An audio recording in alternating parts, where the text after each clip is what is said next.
Chapter 748. Yu Yotian's cries not only shocked the pilgrims on Mount Longhu, but also the Taoist priests of Mount Longhu. They looked at Yu Yotian in shock, thinking that he was a lunatic. A young Taoist priest frowned and said, "Hey, are you crazy? Go to the Public Security Bureau to complain about your grievances. Why are you here?" When Yu Yotian was found by Wang Jinyuan, he was still working overtime at school, so he was naturally wearing ordinary clothes. After a busy night, he was not in the mood to change into a Taoist robe, so when he came, he was still dressed like an ordinary person.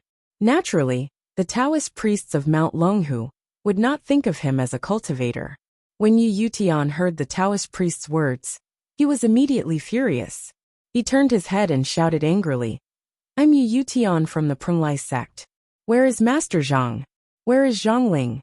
When the Taoist priest heard this, his heart skipped a beat.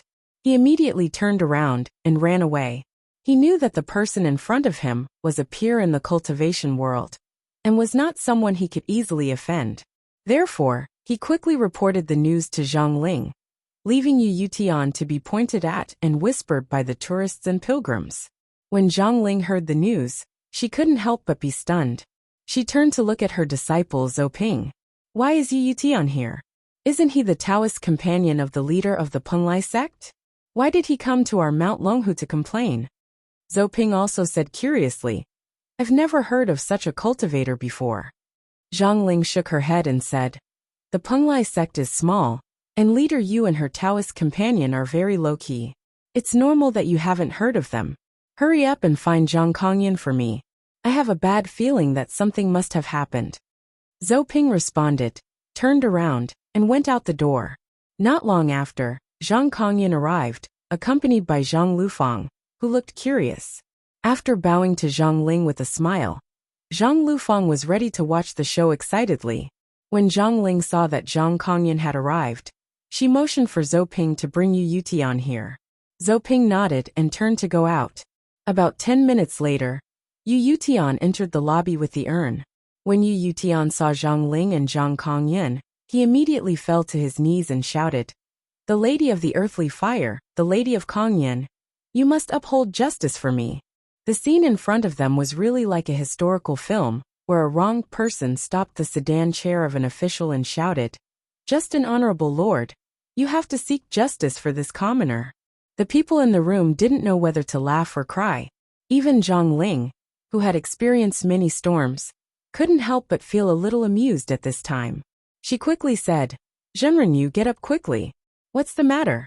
Get up and talk." Yu Yotian knelt on the ground and shook his head. "No, Lady of the Earthly Fire, promise me first that you will seek justice for me. Only then will I get up." Zhang Ling smiled bitterly and said, "Zhenren, how can I promise you if you don't tell me what it is?" Yu Yotian told them everything that had happened last night bit by bit. When he got to the sad part, tears and snot flowed down his face, and he beat his chest and wailed. It was truly a heart-wrenching story. Even Zhang Lufang, who had wanted to watch the show, couldn't help but cry at the side. After Yu Yotian finished telling the whole story, he cried bitterly and said, "The Lady of the Earthly Fire, Zhenren Kongyan, how could there be such a cruel witch in this world? Our Punglai sect has always been kind to others. We don't participate in the competition for fame and fortune, nor do we cause trouble. How could such a disaster have befallen us? If I hadn't run away quickly that night, I'm afraid that I would have been killed by that witch." Zhang Ling and Zhang Kongyan were stunned. Zhang Ling was stunned for a long time before she stammered. You mean Su Chan of the Fox Zen School killed the leader of your Punglai sect, and you Manlu? No, it can't be right. Leader Yu's cultivation is not low. He shouldn't have lost to Su Chan. Even if he couldn't win, he should have been able to escape." Yu Yotian raised the urn in his hand and cried, "The ashes of my beloved wife and son are here. Their bodies and souls have been destroyed." Everyone in the room gasped. Zhang Kongyan tugged at his white beard and asked, "You just said that Wang Jinyuan, the leader of the Gazao sect, was also present at that time?" Yu Yotian nodded and said, "If it weren't for Master Wan, I'm afraid that this witch would have killed me on the spot." Zhang Kongyan became more and more confused. "Master Wan's cultivation is very high. It's impossible for him to lose to Su Chan of the Fox Zen School. Yu Yutian smiled bitterly and said, but it's impossible for you to not know who the person behind this witch is. The expressions of the people in the room immediately turned cold, and they all became solemn. A year ago, Li Yundong was a name that few people remembered except for his parents. But now, in the cultivation world of China and Japan, this name was really well known, and everyone knew it. There was really a saying that if one didn't know Li Yundong, it would be useless to call himself a golden immortal. As soon as Yu Yutian mentioned that Li Yundong was involved in this tragedy, Zhang Ling and Zhang Kongyan suddenly felt their hearts tighten, and they looked at each other. Since the inauguration ceremony, Zhang Ling and Zhang Kongyan had talked about Li Yundong in private. Both of them had unanimously concluded that Li Yundong was the strongest and most promising young cultivator in more than 500 years, from the late Ming dynasty to the modern era. His spiritual energy was terrifying, and his strength was unfathomable. His rise was unstoppable. Regardless of whether they liked or disliked Li Yundong, at least the Jingyi school could not afford to offend such a powerful character. What's more, the Jingyi school was in trouble both internally and externally. Not only had the inauguration ceremony been ruined by the Japanese, but the power of the Jingyi school had also plummeted. What was even more frightening was that the Xiantian sect had also taken advantage of the situation to force him to abdicate. The Jingyi school could barely take care of itself now. How could they have the leisure to uphold justice? What's more, Li Wudi was involved. Regardless of whether this matter was related to Li Wudi or not, even if it was related to him, would the Jingyi school start a war with Li Wudi for the Penglai sect, which they usually had no contact with? No way. Even a fool would know how to answer this multiple-choice question. Zhang Ling's mind was as fast as lightning. She asked, Zhenrenyu, how do you know that Li Wudi is the mastermind? Yu Yutian wiped away his tears. He was there that night. If he wasn't the mastermind, why did he go there? Zhang Kongyan frowned and said, but even if he was there, you can't be so sure that he is the mastermind. What kind of deep hatred does he have for your Penglai sect that he would do such a cruel thing? Yu Yutian gritted his teeth and said, to tell you the truth, the unique skill of our Penglai sect, the secret method of patching heaven, has not been lost. I think Li Yundong came to snatch it. Moreover, I also found that the secret method of patching heaven had been stolen that night. They were the only ones who appeared that night. Who else could it be? This sentence was too powerful. Both Zhang Ling and Zhang Kongyan knew that even if this matter had nothing to do with Li Yundong and Su Chan were still the biggest suspects.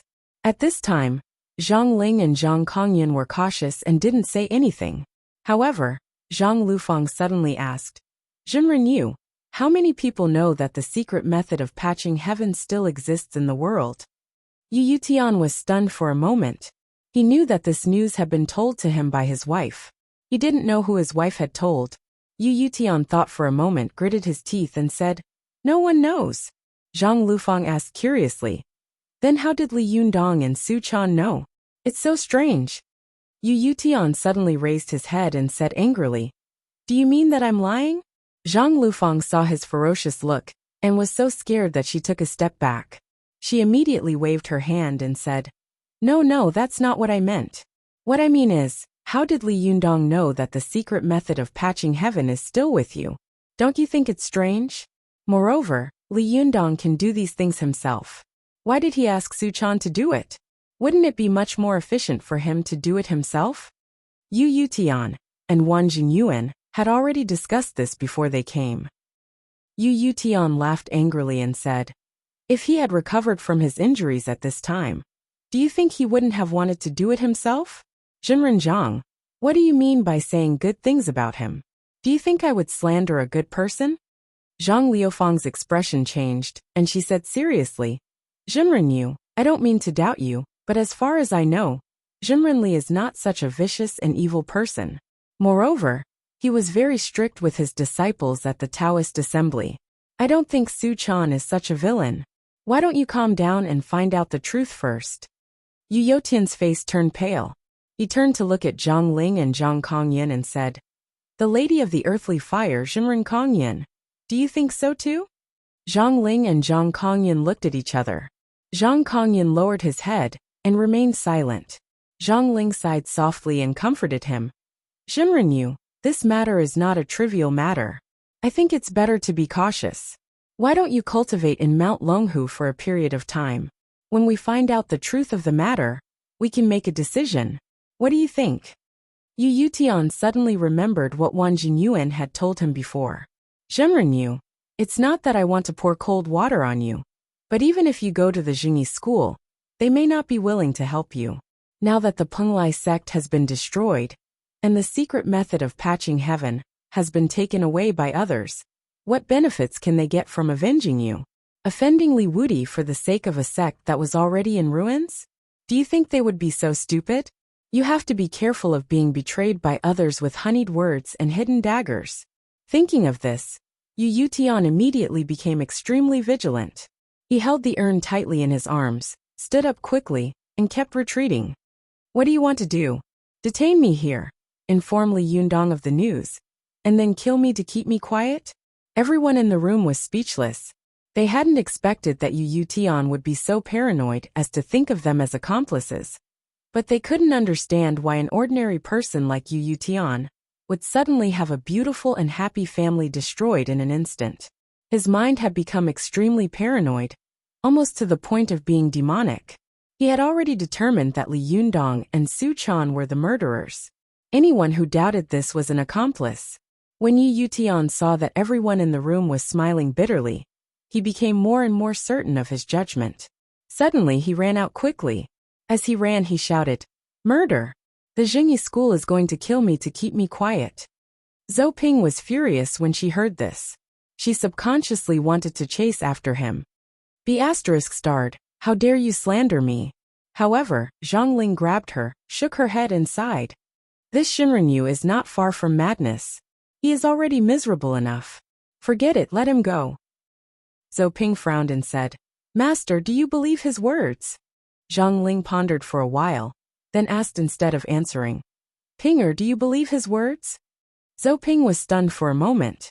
The figure who had once blocked the 6 great sects in Mount Tianlong, snatched food from the tiger's mouth in Mount Gazao, laughed and cursed at the Taoist assembly, and fought against the Japanese cultivation world alone at the inauguration ceremony, had suddenly jumped out.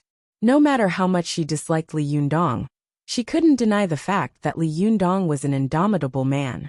How could such a man do such a cruel thing?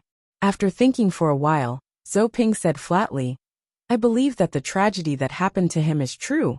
But if Su Chan is the murderer, and Li Yundong is the mastermind, this is too unbelievable. I don't believe it. Zhang Lufang, who was standing to one side, suddenly asked curiously, Eldest Shiji, haven't you always hated the Fox Zen school and Li Yundong? Zhou Ping said seriously, Yes, I do hate them. But even though I hate them, I really can't imagine that Li Yundong is such a person. As for Su Chan, I don't think she has the ability or the guts to do such a thing. The Fox Zen school has always been the target of public criticism. Why would she do such a heinous thing at this critical juncture and cause trouble for herself? The whole thing seems reasonable and well-founded, but if you look at it carefully, there are many flaws. At this time, Zhang Ling suddenly pondered for a while and said, Do you think that Li Yundong and the others went to snatch the secret method of heaven patching for Zi Yuan to repair the powerful magical weapon? Zhang Kongyan and Zhang Lufang were stunned and blurted out, It's very possible. However, Zhou Ping shook her head and said, That's even more problematic. Given Zi Yuan's character, she would definitely have gone with Li Yundong. If she had been there at that time, and Li Yundong had done such a thing, do you think Yu Yutian would have had a chance to come to our Mount Longhu? For a moment, Zhang Ling and the others were all silent. They knew Zi Yuan's ability very well. Even if Wang Jinyuan was there, he might not be Zi Yuan's match. They could kill Yu Yutian on the spot, and the whole thing would be buried in the sea. There would be no truth. Zhang Kongyan let out a long sigh and said, The affairs of the world are really confusing. I don't know which person behind the scenes did such a heinous thing. I always feel that this is just the beginning. Zhang Ling thought for a moment and said, What you said makes sense. However, no matter what, this matter is very strange. We can't be easily involved in it. Otherwise, the cultivation world will be in chaos. The Japanese have just left, and the Xiantian sect wants to take advantage of the situation. We should consider shrinking our defenses first. Just as the Jingyi school decided to stay out of trouble, and Yu Yutian left in disappointment, Li Yundong and the others received a reasonable and unexpected piece of good news at home. Chapter 749. At noon the next day after the murder of the Penglai sect, Li Yundong cautiously chose not to go out. When he returned to his room, he found that most of his physical injuries had recovered, thanks to the strong 5 internal organs that had been transformed by the Renyuan Jindan and the Diuan Jindan. In the battle with Saionji Tsunekatsu, the most important thing for Li Yundong was that his meridians and qi and blood were seriously damaged, but his 5 internal organs were not injured. This was equivalent to a fierce battle on the border between the two countries. His foundation was not hurt, so his recovery was particularly fast. Thinking of what had happened last night, Li Yundong couldn't help but feel a little scared. If the other party had come for him, if the other party wanted to kill him, then last night would have been the best opportunity. His cultivation had been greatly reduced, but he had been running around with the body of Yang spirit.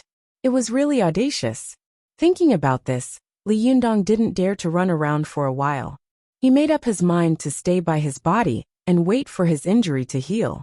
Once his injury was healed, his body would return to being a leakless body. At that time, he would have the power of Jinshin again. With the power of Jinshin in hand, who would be afraid of in the world? But at this time, Feng Na called Li Yundong's cell phone. What? The Japanese are here again? Li Yundong said in surprise after hearing the news from Feng Na. Feng Na said with joy and worry, yes, this time there are more people than last time. Li Yundong temporarily put aside the heavy heart brought about by the Penglai sect case and smiled slightly. Isn't that good? The business in the shop is getting better and better. I should congratulate you. Feng Na said worriedly. What's good about it? Last time, all the tea in the shop was drunk. I only had time to buy a little. Now it's only enough for these people to drink a cup of tea. Li Yundong said with a smile. You can go to other tea shops and buy some ready-made tea. Anyway, you won't lose money. Feng Na sighed. I went there yesterday and bought all the tea I could buy nearby, but they still drank it all. These Japanese really don't seem to be drinking tea. It seems like they are drinking wine. Aren't the Japanese very particular about tea art? Why do they all drink tea so fiercely? Li Yundong smiled and said, do you think everyone in Japan is like this? This was Yamaguchi-gumi, a mafia. Do you expect these people who fight and kill all day to quietly appreciate the tea ceremony? You think too highly of them. By the way, these guys didn't cause any trouble, right? Only then did Feng Na smile. No, they're just a little unhappy that they can't see you. But they're still very devout in the shop. I heard that the underworld people in our country worship Guan Yu. Why do you think the Japanese underworld people worship the immovable Wisdom King? In the future, our store will become the immovable Wisdom King shrine worshipped by the Japanese? Can I consider selling some incense and candles to make some money? Li Yundong smiled and said, that's a good idea. Just set a higher price. Those who want to burn incense will definitely come. It would be a waste not to take advantage of these Japanese. However, Feng Na hesitated and said, but will they not come again? Li Yundong couldn't help laughing. Do you still want to make money off me for the rest of my life? Do you think he will always come here? Was he really a moron? I just need to make a few bucks. Hearing Li Yundong's words, Feng Na immediately thought it through and said happily, well, I know what to do. Li Yundong knew that after Feng Na hung up the phone with a smile, the Japanese people would cry. It would be strange if they didn't cry for their parents. These Japanese people won't come again after being slaughtered a few times, will they? It's not a good thing that Desanxian always comes to Yamaguchi-gumi, Li Yundong thought to himself. He couldn't help but think of the scene in which the Desanxian was full of black-clothed people. A good person came downstairs and wanted to have a serious drink of tea, but all the black-clothed people looked at the door with murderous eyes, which immediately scared the common people and made them flee. If it really becomes like this, then Desanxian should change its name to Desanxian. The shop is black-clothed, and the price is black-clothed. It didn't fail to live up to the name of Black Shop, Li Yundong thought self-deprecatingly. However, he did not expect that the Japanese would be extorted even more ruthlessly by Feng Na this time. Many members of Yamaguchi-gumi did not even get to drink tea. Instead, they drank plain water and happily handed over a lot of money. Feng Na's hands were weak and her heart was guilty. She even suspected that after these Japanese people paid the money with a smile, they would turn around and kill her, the black-hearted businessman, with a knife. However, after waiting for a few days in fear, what she was worried about did not happen. On the contrary, Japanese people poured into the Desanxian shop in an endless stream. Almost every day, there were Japanese people coming, and there were at least 10 people a day. And as time went by, the number of Japanese tourists gradually increased, and they were no longer all Yamaguchi-gumi people. What surprised and puzzled Feng Na was that these mountain pass people and ordinary tourists did not have anything to do with each other. Basically, they drank their own tea and burned their own incense. They were clearly separated from each other and minded their own business. They did not look at each other too much. Although the business of the Desanxian shop had improved by leaps and bounds, Feng Na still felt that the situation in front of her was a little funny. Almost all the people who came to the tea shop in China were Japanese, and there were only a few Chinese people. It was really strange. But what Feng Na did not know was that in Japan, the tea ceremony was an elegant and noble thing. On the one hand, these Yamaguchi-gumi people could attach themselves to the elegance, and on the other hand, they could take the opportunity to worship the Buddhist mafia boss Akalanatha. One had to know that there were times when King Kong was angry, and there were times when the Buddha roared like a lion. However, when the Buddha was angry, he couldn't possibly go into the arena to PK with his bare arms. That would be too embarrassing. Even if he encountered the great sage equaling heaven, who refused to submit to heaven and earth, the Buddha would only exchange a few blows with him in a friendly manner. However, Buddha would always encounter powerful demons. At this time, he needed someone to help him deal with these enemies. At this time, the 5 wisdom kings came into being, and the Akalanatha was the incarnation of Buddha's anger. He had the functions of killing people and robbing people, silencing people, and arson people. There was no one in the world that he could not defeat. Wasn't such a character the object of every gangster's fantasy? Moreover, Japan was the only country in the world that recognized the legalization of mafia. The reason for this recognition was very simple, because the power of mafia had penetrated into every level of Japan. The whole politics of Japan was a living combination of mafia politics and black money politics. If they wanted to eradicate the power of mafia, the whole politics of Japan would immediately collapse. Therefore, in order to protect themselves and whitewash themselves, the Japanese politicians made the law to legalize the power of mafia. When all the people did not see the mafia as a mafia, the politics secretly controlled by the mafia was naturally not a mafia politics. It was also because of this reason that the Japanese Yakuza parade, which was supported by the law, was a unique scene on the streets of Japan. It was rare for a Chinese like Feng Na to see so many Yakuza members swaggering through the streets, but the Japanese were used to it. Moreover, these ordinary Japanese tourists also knew that as long as they didn't look at these Yakuza members, they wouldn't get into trouble. These ordinary Japanese tourists were also devout believers of Buddhism. After hearing the news from the Japanese cultivation world, many people came to China to worship the living immovable wisdom king out of curiosity. Although they did not see Li Yundong in person, they saw many mafia members of Yamaguchi-gumi also here to worship and drink tea, which strengthened their views. Therefore they went back and spread the news. The tea shop opened by the reincarnated Wisdom King was a mess in China, but it quickly became famous in Japan. This could be considered as planting flowers in the wall, the fragrance outside the wall. The east side was not bright, but the west side was bright. Just as the business of Desanxian tea shop was booming, Yu Tian, who had been asking for justice everywhere, was once again rejected by the Chuanjian Dragon sect. Yu Tian originally thought that the Chuanjian Dragon sect had always boasted of being a righteous sect and would help him uphold justice. However, He rarely asked about the affairs of the cultivation world. He did not know that the sect that had the best personal relationship with Li Yundong in the cultivation world was the Chuanjin Dragon sect. After seeing Yu Yutian off, Du Fei, who was thinking in the spacious and bright office, suddenly raised his head and looked at Yu Sheng and Wei Qing beside him with a puzzled expression. Do you believe Yu Yotian's words? Wei Qing and Yu Sheng looked at each other. Wei Qing said first, I believe half of it, but I don't believe half of it. Du Fei asked, What do you mean? Wei Qing said very seriously, I believe that what happened to Jimren Yu is true, but I don't believe that Li Yundong would instruct Su Chan to do such a thing. At this time, Yu Sheng also nodded and said firmly, Jimren Li is definitely not such a person. I've fought with him before.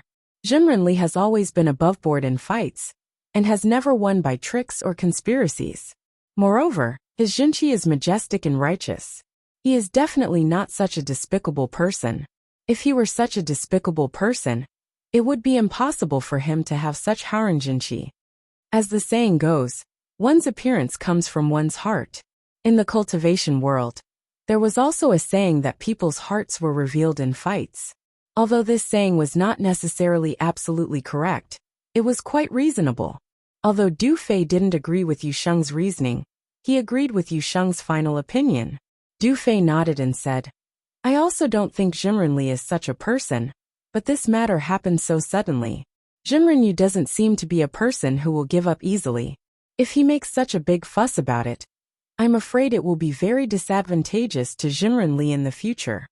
As he spoke, Du Fei suddenly stood up and said decisively, No, I have to see Li Yundong immediately and tell him about this.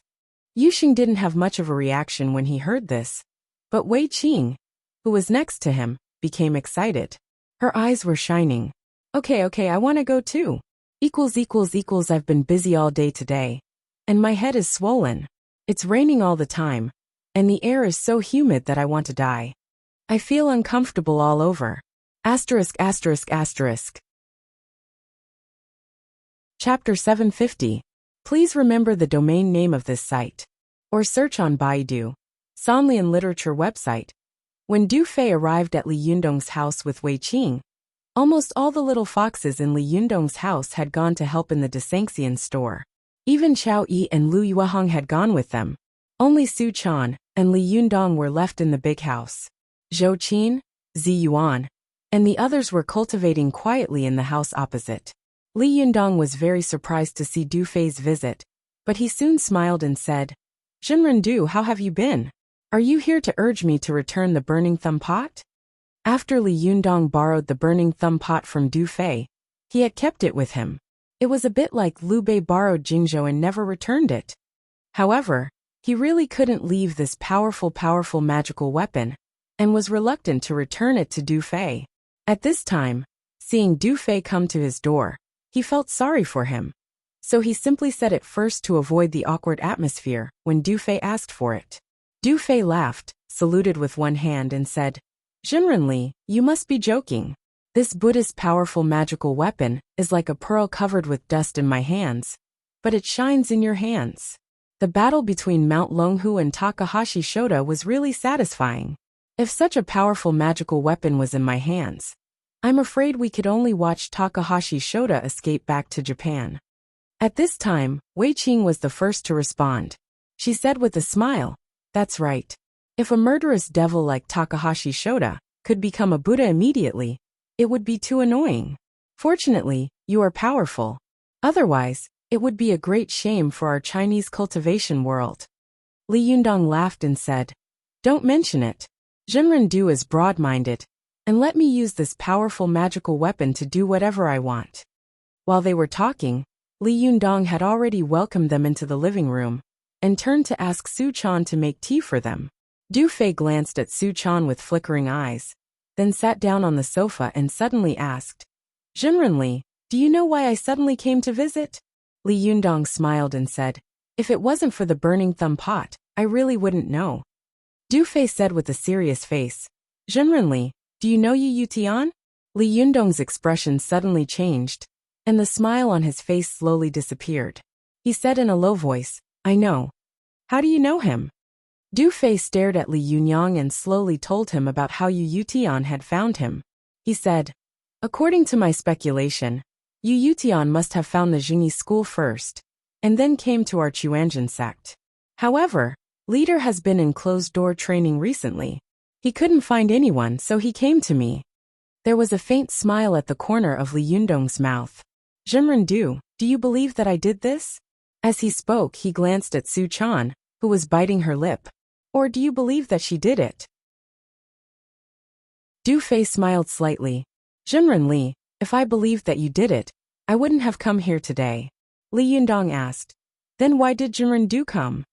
Du Fei smiled and said, "I want to hear you tell me in person that you are not a murderer, Jimren Li." Li Yundong immediately asked, "That's it? Do you believe me just because I say it?" Du Fei smiled and said, "Jimren Li is a modest gentleman. Of course I believe what you say." Li Yundong stared at Du Fei for a long time, then slowly revealed a sincere smile. "Jimren Du, I didn't do this, nor did Su Chan. We were framed." As he spoke, Li Yundong told the whole story from beginning to end and sighed. "But the whole thing has a lot to do with me. I will definitely find the murderer behind the scenes. First, I will give Leader Yu an explanation. Second, I will prove Su Chan and me innocent." At this time, Wei Qing, who had not had a chance to interrupt, suddenly said very seriously, "Jimren Li, I believe in you. You will definitely find the real murderer." Li Yundong laughed. "Jimren Wei, you really have confidence in me. I don't even have confidence in myself." The people in the room all laughed. Su Chan's heart was heavy, and her smile was a little forced. At this time, Du Fei said with a smile, "Jimren Li, you have to be careful these days. I think Jimren Yu has reached a dead end. He insists that you are the murderer, and is now running around. Although I believe that no one from the sects will stand up for him. Jimren Li, you have to be careful. If anything is repeated too many times, the lie will become the truth. If someone uses this matter to make things difficult for you, the consequences will be unimaginable. You have to be on guard." Li Yundong nodded and said, "Jimren Du, you are right. I am prepared. Please rest assured." Du Fei laughed and said, "Jimren Li, I am relieved to hear that. You are now the pillar of the Chinese cultivation world, the stabilizing force. Don't let the Japanese not defeat you, but you fall because of the conspiracy of your own people." Li Yundong smiled and said, "The reason why a conspiracy is called a conspiracy is that it can't see the light of day. It's like snow in winter that melts when it sees the sun. I believe that in this world, conspiracies can't compete with justice. I believe that justice exists in people's hearts, just like you, Jimren Du and Jimren Wei, chose to believe me." Du Fei was relieved. After chatting with Li Yundong and the others for a while, he chose to leave. In the next few days, Li Yundong guarded his body tightly, and his yang spirit did not wander around. He did not go out of the door, nor did he take a step. 6 days later, early in the morning, the little foxes, who had prepared to go to the Desengxian tea shop to help, were busy grooming themselves. These days, the business of the Desengxian was booming. People from the Yamaguchi-gumi came one after another. These Yamaguchi-gumi aroused the interest of ordinary Japanese tourists, and these ordinary Japanese tourists aroused the interest of Chinese tourists. Chinese people like to join in the fun, follow the trend, and be cultured. When many people saw these Japanese people rushing toward the Desengxian tea shop, even the most indifferent people couldn't help but have a big question mark in their hearts. What on earth are these Japanese people going to do? As the saying goes, curiosity killed the cat. Slowly, some Chinese people who dared to try went upstairs to drink tea. It was hard to say whether they could taste the tea or not, but every waiter in the Desengxian tea shop was a beautiful little fox. Even the lobby manager and the assistant were pretty girls. Even if they didn't drink tea, it was still a pleasant thing to look at beautiful women here. Moreover, the appearance of so many Yamaguchi-gumi in these places was something that could only be seen in movies. Therefore, many tea guests also went to watch the fun. They pointed at the Yamaguchi-gumi in the tea house and talked about it. It seemed that it was very cool to criticize these world-famous Yamaguchi-gumi members like this. And the truth was that if ordinary people in Japan dared to point at the Yamaguchi-gumi like this, they would be miserable. The Yamaguchi-gumi would definitely rush up and beat them up as soon as possible. Not to mention pointing at them. Even looking at them would cause a bloody disaster. But these Yamaguchi people also knew that this was China's territory. It was the Akolanatha's tea house. Even if there were people pointing at them, they turned a blind eye. As if they did not hear anything. They behaved as if they were good students. The Chinese tea guests wished they could give each of them a certificate of merit. In the past, the business of Desanxian had been too quiet, and the beauties in the shop were too beautiful. Therefore, the impression it gave people was that the shop must be very shady, and the price must be very high, so no one dared to go there. However, when the Desanxian really became a veritable black shop, and its business was as busy as a market, no one thought so. On the contrary, people rushed to join in the fun, and rushed to the Desanxian to taste tea, look at the beauties, and look at the Japanese Yamaguchi. Although the price was ridiculously high, the mentality of the tea guests changed from, no one dared to go there, to this shop's business is so good, and so many Japanese have come from afar. There must be a reason for the high price. Moreover, the decoration of this shop, as well as the appearance and quality of the waiters. Even a 7-star hotel does not have such stunning waiters. It's normal that it's expensive. Only when it's expensive can it show its style. And only when it's expensive can it show its grade. If the price is low, I won't go there. It had to be said that the polarized business situation of Desanxian had surprised Feng Na and Cheng Cheng. At night, they counted the money until their hands were cramping, and they had to sigh. These people are so despicable. They don't come when the price is low, but when the price is high they praise it. The consumer psychology of the Chinese people is really difficult to understand. But no matter what, Desanxian had become popular, at least in Japan and Tiannan City. In Japan, there was even a special website for Desanxian, introducing every detail of the tea shop, opened by the reincarnated immovable Wisdom King. There was a detailed introduction of every pillar and every teacup.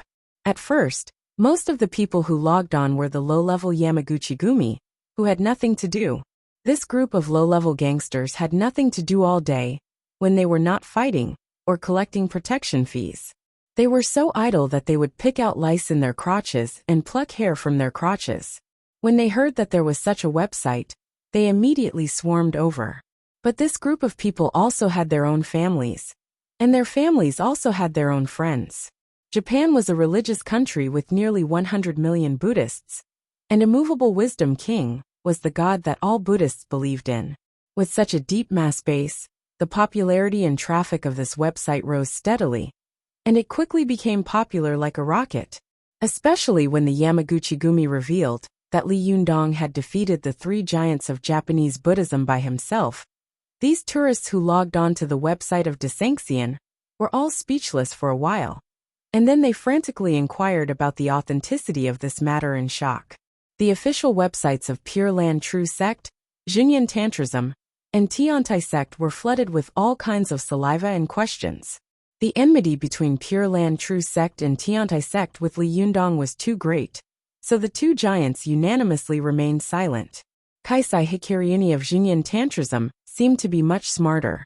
Not only did he talk about the fight, but he also praised Li Yundong and praised him highly, because he knew that only by creating an opponent that made the Japanese believers feel invincible and invincible could they be forgiven for their defeat.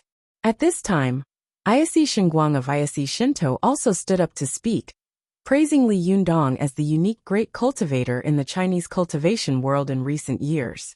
His cultivation was profound, his magical power was amazing, and he was invincible in fighting. Even in the Chinese cultivation world, he had a nickname, Invincible Li. Japanese people had a strong slave mentality. When you were weaker than him, he would definitely bully you. When you were about the same as him, he would definitely compete with you. But when you were stronger than him, he would shout sourly. But when you were much stronger than him, he would worship you respectfully. Ayase Shinto had a deep influence in Japan, and at this time, the Abe family also stood up to prove this point. At this time, All the doubts disappeared, replaced by one-sided praise and flattery. Especially when the busybody found out the details of Li Yundong. All the curious believers were stunned for a moment. What? Such a great cultivator with profound cultivation, amazing magical power, and invincible in fighting was not an old man in his 70s or 80s, but a great cultivator who was only 20 years old. And he was so handsome? Was there any justice in this world? Was there any humanity left? The female believers went crazy after seeing the photos of Li Yundong that had been circulated. Overnight, Li Yundong had gained many fanatical fans in distant Japan. If it weren't for the distance, there would have been many fanatical admirers at the door of his house. It had to be said that no one had expected that the Battle of Mount Longhu would lead to such a result. This really surprised everyone, especially Kaisai Hikariani, Ayase Shinguang, and Abe Yuri, who had participated in the campaign. They hadn't expected that the enthusiasm of the people would be so exaggerated. Ayase Chiyun commented on these crazy believers sarcastically. If Li Yundong opens a Desanxian tea shop in Kyoto, I'm afraid that the shop will be torn down by these believers the next day. They will take every piece of wood and brick of the shop and take it back to keep it as a family heirloom. Under such circumstances, the future of Desanxian was obvious. The little foxes were so busy every day that their backs ached. They had been too idle before, but now they were so busy that they didn't even have time to watch soap operas. But no matter what, good business always made people happy. But what made the little foxes a little unhappy was that their leader had gone into seclusion again. When the Desanxian tea shop needed him the most, he chose to go into seclusion again. But today, when the little foxes finished washing up and were about to go to Desanxian to report, Ling Yu saw a person coming out of Li Yundong's room. Ling Yu's eyes lit up and she said in surprise, "Leader, you've come out of seclusion?" As she spoke, she suddenly stopped in place and looked at Li Yundong with her mouth agape. For a moment she couldn't say anything. At this time, the little foxes also looked at Li Yundong in unison. They saw that the leader, whom they were so familiar with, seemed to have been reborn again, and his appearance and figure had changed a lot. Oh, this is the second update to make up for yesterday's update. I'm sorry, I was too tired and my head was throbbing. I could only wait until I woke up this morning to make up for it in the future. If you guys still haven't updated after 12 o'clock, then don't wait anymore. There is a limit to one's strength. To quickly find this site, please search on Baidu. Sanlian Literature website. Chapter 751. When a cultivator's yang spirit was cultivated to its peak state, the jinshin was the most precious. Even after transcending the thunder tribulation and becoming a golden immortal, their yang spirit body would still become a jinshin. It could be said that the highest level of the yang spirit was the jinshin. The reason why it was called the jinshin was that the Taoist cultivators borrowed the name from the Buddhist classics. It meant that gold was precious and rare, and gold could be forged at will and changed into any shape.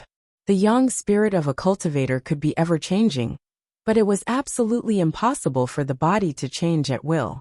Even if a cultivator practiced hard and used the powerful power of his internal organs to instantly transform the body in a short period of time, it was only a change on the original foundation of the body. It could not be as ever-changing as the yang spirit. The physical body was the furnace to bear the spiritual power of the cultivators. Without a good furnace, no matter how high one's cultivation level or how deep one's spiritual power was, it would be useless. Therefore, the Taoist cultivators attached great importance to the cultivation of the physical body. Their highest requirement for the physical body was not measured by gold, but by jade. Jade was the beauty of a stone. It had 5 virtues. It was moist and gentle. It could be said to be a flawless stone. It was rare and precious, gentle and euphemistic. Jade was often used together with gold. This could be seen from the long-standing idioms or proverbs, such as golden rules and jade rules, golden advice. And one has eyes but fails to recognize the golden inlaid jade. Therefore, cultivators used jade to measure their own furnace bodies, which also meant that they regarded the two as equally important, of the same status, and kept abreast of each other. When a Taoist cultivator achieved the Great Way, his physical body was often measured by the realm of jade. At this time, Li Yundong's change had begun to transform into the realm of jade. In the past, Li Yundong's skin was as delicate and white as a woman's, but at this time, when the little foxes looked at him, they saw that Li Yundong's skin was so delicate that almost no pores could be seen. His whole body seemed to be carved out of jade, and there was a faint layer of gentle light on his skin. Ling Yu was shocked, and thought that Li Yundong was still walking outside with his yang spirit. With the ability of the yang spirit to change constantly, it was naturally not surprising that he could change like this. But when Ling Yu got close to Li Yundong, she widened her eyes and looked at him carefully for a while. Then she rushed to the room behind Li Yundong and took a look. Only then did she find that Li Yundong had recovered from his injuries and was walking in his body. Ling Yu held her face with both hands and exclaimed, "Sect Master, your cauldron body has been cultivated to the jade body realm?" This shout startled the little foxes, and they gathered together. They looked at Li Yundong with envy in their eyes. The bolder ones went forward to touch him, poke him, and then ran away with a smile. In the past, in their eyes, although Li Yundong's personality was easygoing, he always exuded an aggressive heroic spirit. Even after he had cultivated to the Jinshin phase, his cultivation had begun to move towards the realm of returning to nature, and his heroic spirit had begun to slowly restrain. There was always a heroic spirit unique to young people between his eyebrows. But now all the edges between Li Yundong's eyebrows had disappeared. His sword-like eyebrows had become straight, and the sharp edges at the tip of his eyebrows had become gentle and obtuse, as if someone had specially trimmed them. His facial features also seemed to be covered with a layer of faint crystal luster, which made people feel comfortable at first glance. There was no aggressive aura at all, especially when Li Yundong looked at them at this time. His eyes were deep and gentle. They were both deep and broad, but also crystal clear and gentle. At this moment, a phrase came to all of their minds at the same time. "A gentleman is like a jade." Li Yundong laughed and patted their heads. He hadn't expected that after this serious injury, the heavenly Jindan technique in his body would once again play a role in changing blood, bones, and internal organs, shaping his body cauldron to a whole new realm. In the eyes of ordinary people, Li Yundong had only become more handsome, and his temperament had become more elegant and mature. But in the eyes of a discerning cultivator, Li Yundong's fighting strength had once again reached a higher level because of the growth of his cauldron body. The reason why cultivators had magical power was that they could activate the essence, qi, and blood in their bodies. By doing so, they could produce a powerful energy. However, people were born with loopholes. The 7 orifices, pores, and other places were all big loopholes in the human body. When cultivators activated their essence, qi, and blood, the yuan-qi of the human body would involuntarily leak out through these loopholes. This principle was like a pressure cooker. If there were more air holes, the air pressure inside would naturally be lower, and it would be more impossible for the things inside to be cooked or compressed into smaller things. The reason why cultivators could compress all the jinqi in their bodies into Niden was that they had a leakless body without any flaws. The fewer the holes in their bodies, the greater the compression power, and the greater the power of Niden. In the past, Li Yundong's skin was delicate, and his pores were naturally small, so he could get twice the result with half the effort when cultivating. When he closed his pores and activated his jinqi, because his pores were naturally small, he didn't need to spend more energy on closing his pores, so the power that burst out was particularly strong. But at this time, Li Yundong's pores had become even smaller. Not even a single hair could be seen on his skin. Only when looking carefully could one see a trace of extremely thin fluff on his skin, like that of a baby.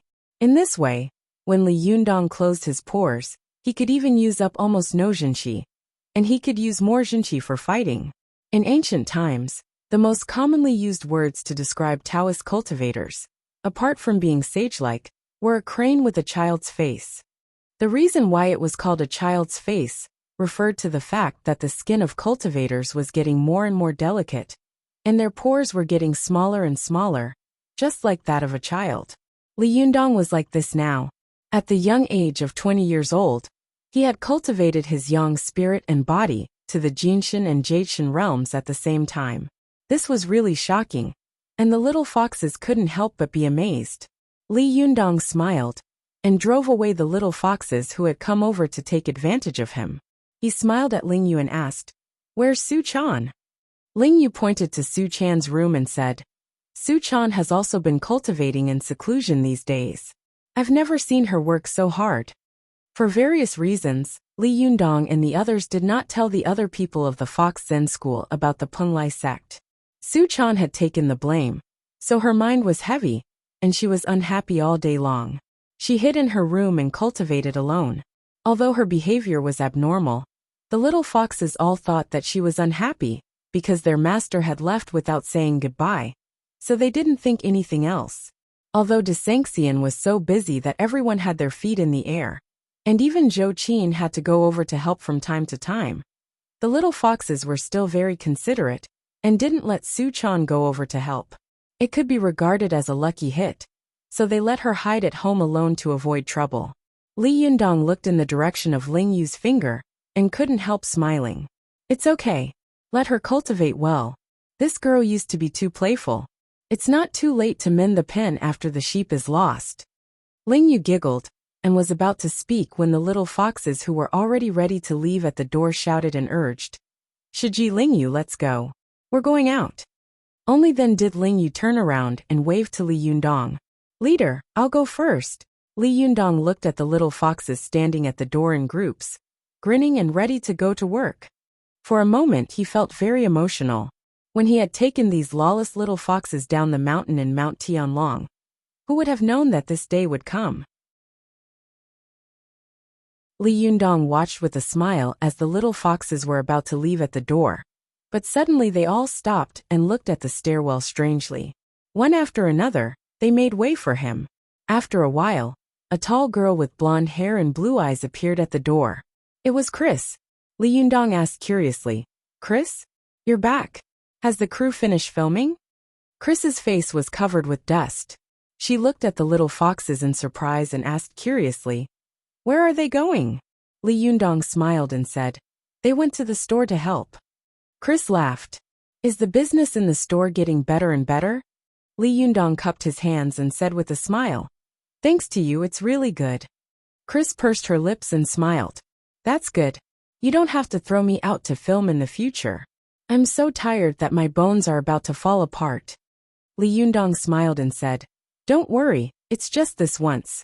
There won't be a next time." Chris smiled reservedly and said, "I hope so." As she spoke, she suddenly looked at Li Yundong suspiciously and asked curiously, "Master, why do I feel like you've become a different person? Oh my God, your skin is too fine, isn't it? If other girls see your skin like this, they will gnash their teeth with jealousy." Chris's eyes almost popped out of their sockets. Her eyes were filled with envy, and she wished she could replace Li Yundong's skin with hers. After a long time, Ling Yu, who had returned, pushed the door open again. Chris came to her senses and looked at the door with Li Yundong. Ling Yu poked her head in from the door and whispered, "Leader, there's a strange person downstairs. He's holding a blue and white porcelain jar and is staring at our house. Moreover, this person seems to be a cultivator." Li Yundong was stunned. "Ah, is that so?" At this time, Chris also let out a cry and nodded in agreement. "Yes, I saw him when I went upstairs, but I didn't pay much attention." Li Yundong walked quickly to the window, opened the curtains and looked down. Sure enough, he saw a middle-aged man holding a porcelain jar. He was looking up and glaring in the direction of Li Yundong's house with extreme hatred. Li Yundong's heart sank. He knew that the person downstairs was none other than Yu Yutian. This guy had actually come to find him. What did he want to do? Chapter 752. Li Yundong stared at Yu Yutian and walked out with a sullen face. As soon as he went out, he saw Ziyuan coming out from the opposite door. Ziyuan saw him at a glance and said, "Did you see Yu Yutian?" Li Yundong nodded. Ziyuan sighed softly and said, "Talk to him nicely. It's fine if it makes sense, but if it doesn't, there's nothing we can do. However, don't hurt him. After all, he is also a victim." His family has been ruined. Li Yundong smiled slightly and said, "Don't worry. If I touch him now, won't it be a false accusation?" Ziyuan nodded slightly and said with a smile, "Then I'll go down with you." As they spoke, the two of them went downstairs together. When Yu Yutian saw Li Yundong and Ziyuan, the pupils in his eyes instantly widened. He subconsciously hugged the urn in his arms and took a step back. When Li Yundong and Ziyuan walked up to Yu Yutian, Ziyuan first bowed and said, "Amateus Zhenrenyu. Nice to meet you." Yu Yutian took another step back and stared at Ziyuan with great vigilance. He sneered and said, "Don't pretend to be polite." As he spoke, Yu Yotian's eyes fell on Li Yundong, full of paranoia and hatred. These days, he had been running around, trying to find the power of other sects to uphold justice for him. However, the Jingyi school and the Chuanjin sect were unwilling to stand up for him. So how could the other sects be willing to stand up for him? Even Wang Jinyuan kept persuading him to give up, but the more Wang Jinyuan tried to persuade him, the deeper the hatred in Yu Yotian's heart became. At first his hatred was focused on Su Chan, but the more he was rejected, the more his hatred was focused on Li Yundong. In Yu Yotian's opinion, if it weren't for Li Yundong, he would have gotten his revenge long ago. Li Yundong was really the #1 villain in the cultivation world, the #1 devil. Yu Yutian stared at Li Yundong and sneered, "Are you Li Yundong?" Li Yundong sighed and said, "Zhenrenyu, I think we must have misunderstood each other. The murderer that night was really not Su Chan, but someone else. The reason why I took Su Chan there was because I wanted to ask Leader Yu for help. I had no intention of harming her. At that time, Leader Yu also agreed to help us. What reason do I have to do it?" Yu Yutian laughed angrily. "Isn't that simple? Of course you're going for the secret heaven patching technique. If you have the guts, then say that you didn't get the heaven patching mystic art." Li Yundong's heart trembled. Just as he was about to say that he would return the secret method of patching heaven to him, he suddenly thought of something and thought to himself, "No, this Yu Yutian suddenly came to my house and talked to me without fear. There must be something wrong with this. Isn't he afraid of being silenced by me? Or is there someone watching us in the dark?" If I took out the heaven patching secret technique now, wouldn't I be confirming his previous words? What would they do if Yu Yutian were to bite them again? In an instant, Li Yundong's thoughts raced like lightning, and he swallowed back the words that were about to come out of his mouth. He said in a deep voice, "Zhenrenyu, calm down. If I had ordered someone, even if you had Master Wan by your side to protect you that night, you wouldn't have survived. Do you admit that?" Yu Yutian sneered and said, "I admit it. But I also admit that some people have a guilty conscience." Seeing that Yu Yutian was so paranoid that he couldn't be reasoned with, Li Yundong couldn't help but shake his head. He looked around and said, "Zhenrenyu, tell your people to disperse. I won't do anything to you. First, I didn't do this murder, and I didn't order it. Second, I'm also investigating this matter to prove my innocence. Third, we are all victims. I deeply sympathize with what happened to you, Zhenrenyu. I will do everything I can to help you find the murderer and give you justice." Yu Yutian saw that Li Yundong's tone was sincere, and he didn't seem to be lying at all. He couldn't help but be moved, and his originally firm and paranoid heart wavered for a moment. Seeing that he was wavering, Li Yundong tried to persuade him again. "Zhenrenyu, think about it. Why would I take the risk of losing my reputation to do such a thing? Moreover, even if I did it, why didn't I grit my teeth and kill you at that time? I know that you have visited a lot of sects these days to ask for help. But have you ever thought that so many sects are afraid of my power? No matter how powerful I, Li Yundong, am I able to deter all the sects in the Chinese cultivation world by myself? I don't think so. As the saying goes, God is watching what people do. Whether I, Li Yundong, have done such an outrageous thing, God will give you an explanation in the future, and naturally, He will give you justice. When the truth comes to light one day, I, Li Yundong, am willing to personally capture this murderer in front of you and let you deal with him. If there is a single lie in my mouth, let me be struck by lightning." Yu Yutian was silent. He stared at Li Yundong like a wolf and an eagle. He wanted to see a trace of hypocrisy, uneasiness, and guilt on Li Yundong's face. But no matter how he looked, he could only see sincerity and sincerity in Li Yundong's eyes. Yu Yutian stared at Li Yundong for a long time before he slowly stepped back. After taking a few steps back, he said unwillingly, "I will keep an eye on you, and so will God. Remember what you said." Li Yundong said seriously, "Don't worry, Jinrenyu. I will remember every word I said before. I will definitely give you justice." Justice, justice. Yu Yutian stood where he was, holding the urn tightly in his arms and muttering to himself in a low voice.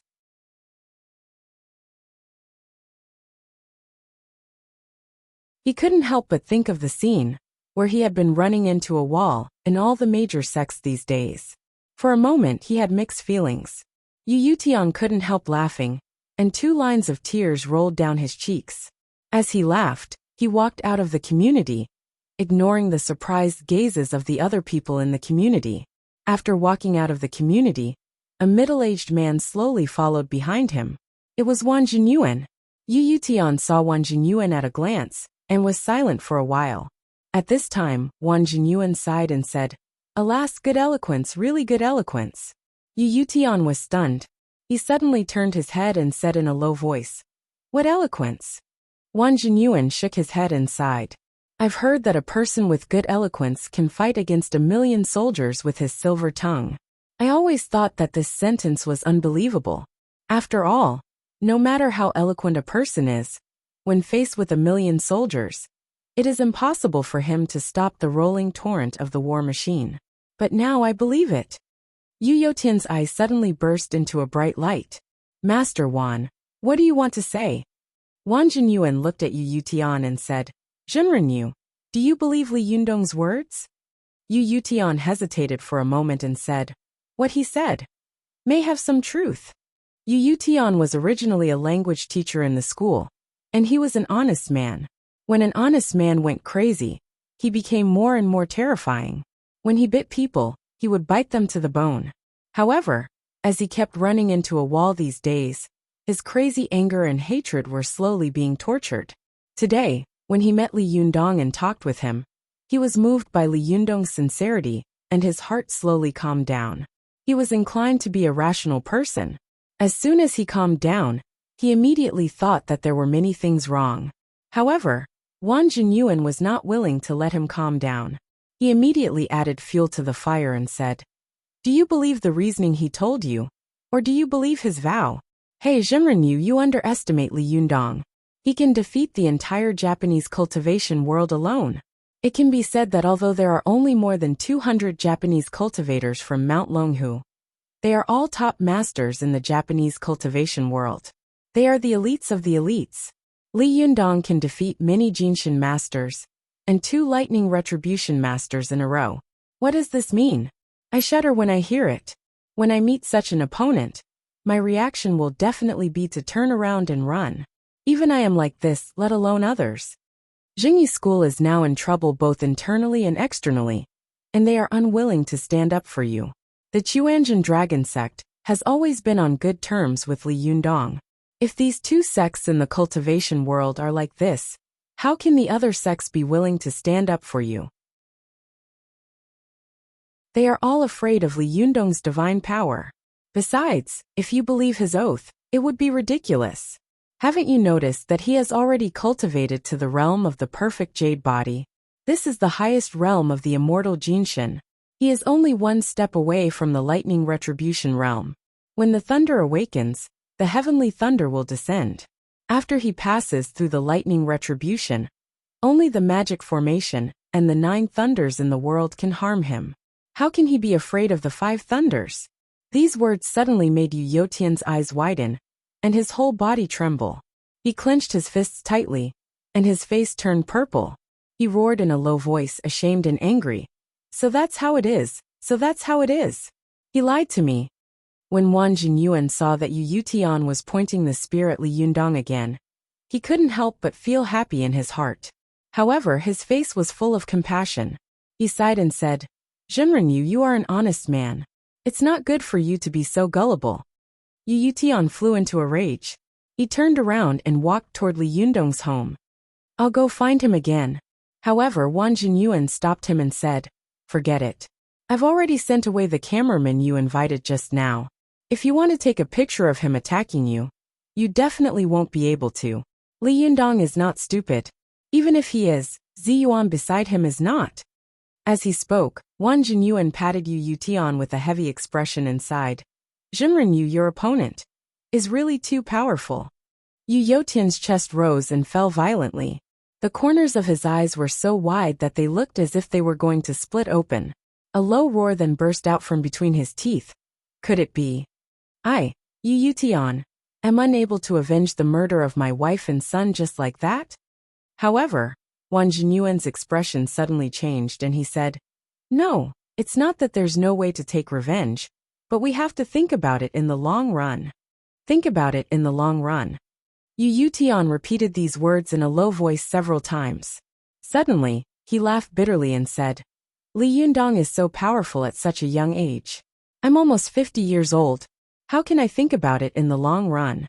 Wang Jinyuan smiled slightly. His smile was like the devil of Avicii luring a lost soul. He said with a compassionate face, "Zhenren Yu, I know a top master. His cultivation is not inferior to any cultivator in the world, and he is chivalrous and brave. It's best to fight against injustice. If you find him, he will definitely help you take revenge." Yu Yotian's eyes suddenly narrowed, and his breathing quickened. "Who is it?" Chapter 753. After Yu Tian left, Li Yundong, who was on his way home, suddenly asked Ziyuan, "Do you think Yu Tian will change his mind and let it go?" Ziyuan pondered for a while and said, "It's hard to say. I once heard from my master that Yu Qing had found an honest man to be her husband. At that time, the older generation of cultivators in the cultivation world were very surprised. If Yu Tian was really an honest man, he might not have thought of a way to provoke you to attack him. Moreover, no matter how rational a person is, he can't stand being fanned by someone next to him. If someone egged him on, I'm afraid he would go down the wrong path." Li Yundong stopped at the door and sighed. "I hope he doesn't go too deep." But after entering the house, Li Yundong was surprised to find that Chris was sitting on the sofa in the living room, covering her mouth with one hand and tears falling down.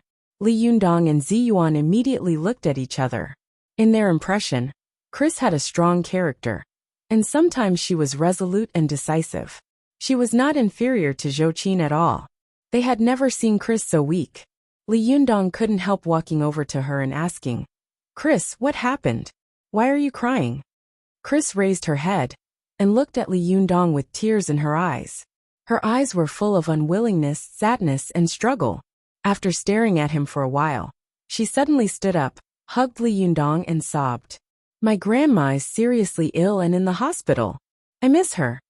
Li Yundong hadn't expected that Chris would suddenly hug him. He opened his arms, not knowing whether to hug her or where to put them.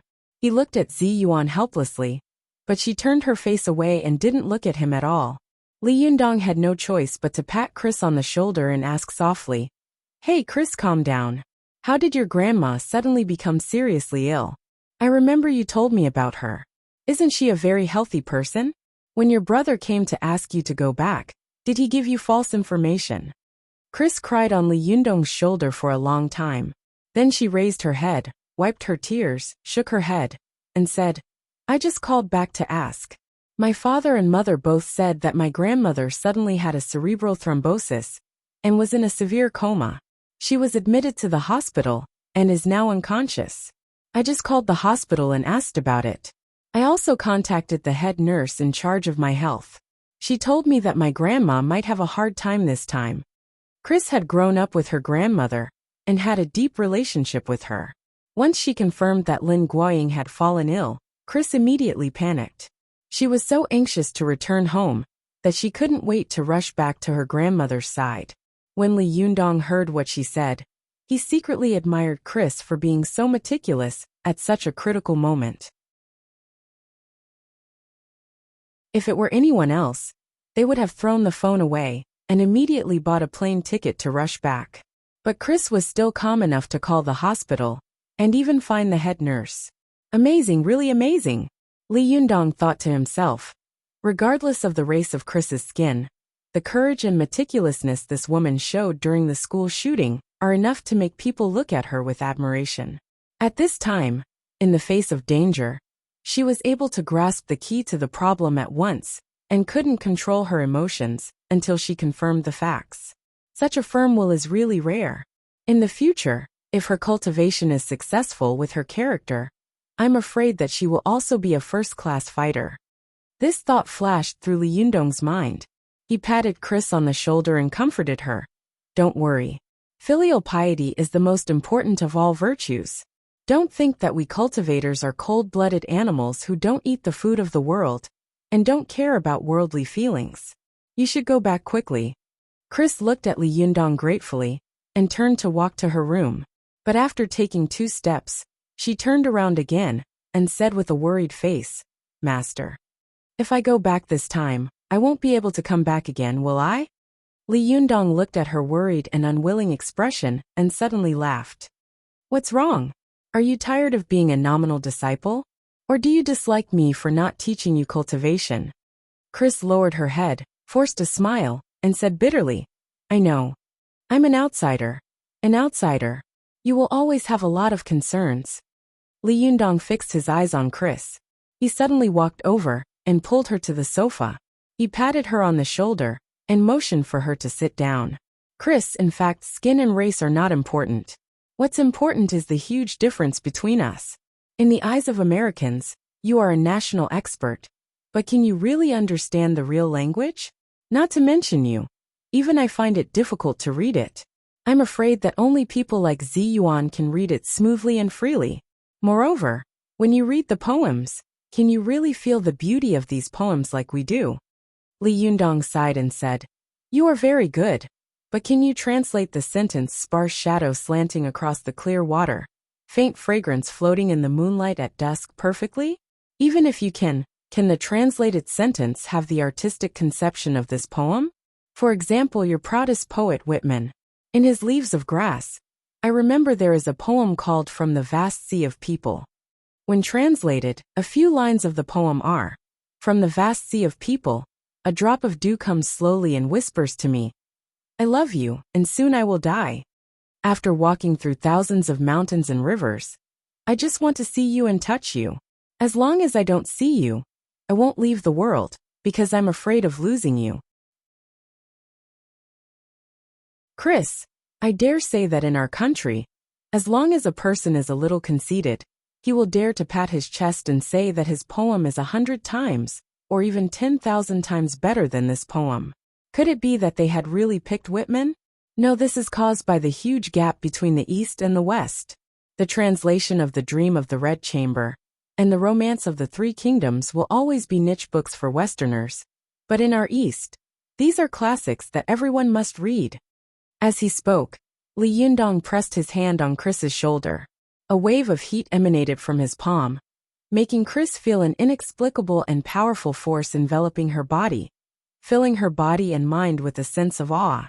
It was as if the person standing in front of her was not a boy who was a little younger than her, but a giant who could support the sky and the earth. Li Yundong saw that Chris was looking at him with an inexplicable awe. He smiled and continued to untie the knot in Chris's heart. He said, Chris, it's not that I don't want to teach you cultivation. If I teach you cultivation, I can guarantee that within a year, you will be able to reach the Jinshin phase. I can even teach you to be the best female cultivator in the world. You Westerners have unique physical conditions for cultivation. You can get started quickly, see results quickly and fight fiercely. This is determined by the constitution of the furnace. But I can guarantee that after you reach the Jinshin phase, you will not be able to make any further progress. Do you know why? Chris shook her head blankly. She felt that she was like a child who knew nothing, while Li Yundong was like a knowledgeable master. She could only listen to the man talk in front of her in fear. Li Yundong smiled slightly and said, Because if I want to teach you cultivation, you will definitely do as I say. You only know how it is, but you don't know why it is. Because with your Western thinking, you can't fully understand everything I'm saying. The huge difference and estrangement will cause you to encounter a huge bottleneck after you enter the Jinshin phase. You can't understand what nature means, and the unity of heaven and man are. You can't understand what the infinite void is, and what all the methods are. You have a good foundation, but at best, you are only at the level of a 5th or 6th grade primary school student. It will be as difficult as ascending to heaven for you to understand all this. Your cultivation talent is not bad. You are an excellent human cauldron, and your luck is also good. If you can't make any further progress after reaching the Jinshin phase, and become a powerful fighter, it would be a pity. I hope that you can have a higher realm and attainments in the future. Do you understand? Chris looked at Li Yundong in horror. Her mouth wriggled, and she kept asking herself, can I really reach the realm that Master said? Can I really? Does Master think so highly of me? Chris had originally been a very arrogant girl, but the longer she had been dealing with Li Yundong, the more she had been unconvinced at the beginning, to curiosity, to worship, to awe, and now to panic and confusion. Especially when Li Yundong had pressed his hand on her just now, Chris even felt as if she had become a small stone in an instant, while Li Yundong was a big Buddha standing alone. Seeing the confusion in her eyes, Li Yundong knew that she must be struggling in her heart. He patted Chris on the shoulder and said, "Don't think about it for now. It will take a long time to fly from Tian'an City to Harrisburg. Think about it slowly when the time comes." Chris glanced at Li Yundong, and her plump red lips wriggled slightly. She swallowed the words that were about to come out of her mouth. She lowered her head and slowly walked towards her room, her steps so heavy as if she was carrying a mountain on her back. Zi Yuan, who had been silent all this time, suddenly said to Li Yundong in a low voice, "By the way, Li Yundong, let Su Chan go with her. Recently, I've been worried that something will happen. Let Su Chan go with her, so that no one will make a fuss about her being framed. It can be considered as going out to hide." Li Yundong was stunned for a moment, and then his eyes lit up. He smiled and said, "Okay, Chana has never been abroad before. Hey, by the way, why don't you go with her?" Zi Yuan was also stunned. Me too." Li Yundong smiled and said, "I can't go. I can't leave the Fox Zen school now. Besides, in a while, it will be time to go through the Thunder Retribution, and I can't leave. What's more, I'm worried about Chana going alone. I'll be relieved if you go." As he said this, he looked at Chris, who was walking with heavy steps. He suddenly lowered his voice and said, "Besides, your medical skills are excellent. Maybe you can treat Chris's grandmother when you get there. If Chris is really tricked into going back, and is treated badly, you can still help her." Zi Yuan stared at Li Yundong and suddenly laughed. "I saw that you were cold to Chris before, so I thought you didn't care about this cheap disciple at all. Now I know that you treat her like a treasure." Li Yundong looked at Chris's back and smiled slowly. How many people in the world have the good fortune to let her be transformed by the Diyuan Jindan?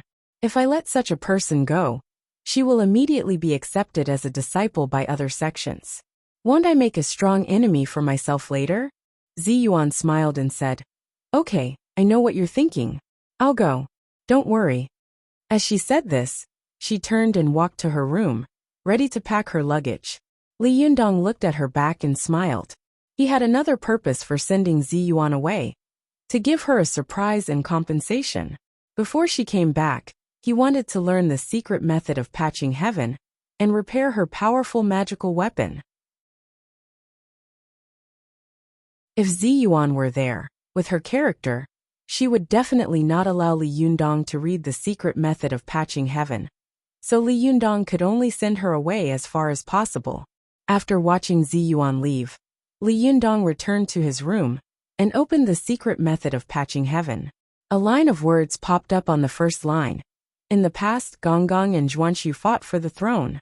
They were so angry that they touched the Buzhou mountain. The pillar of heaven was broken, and the earth was destroyed.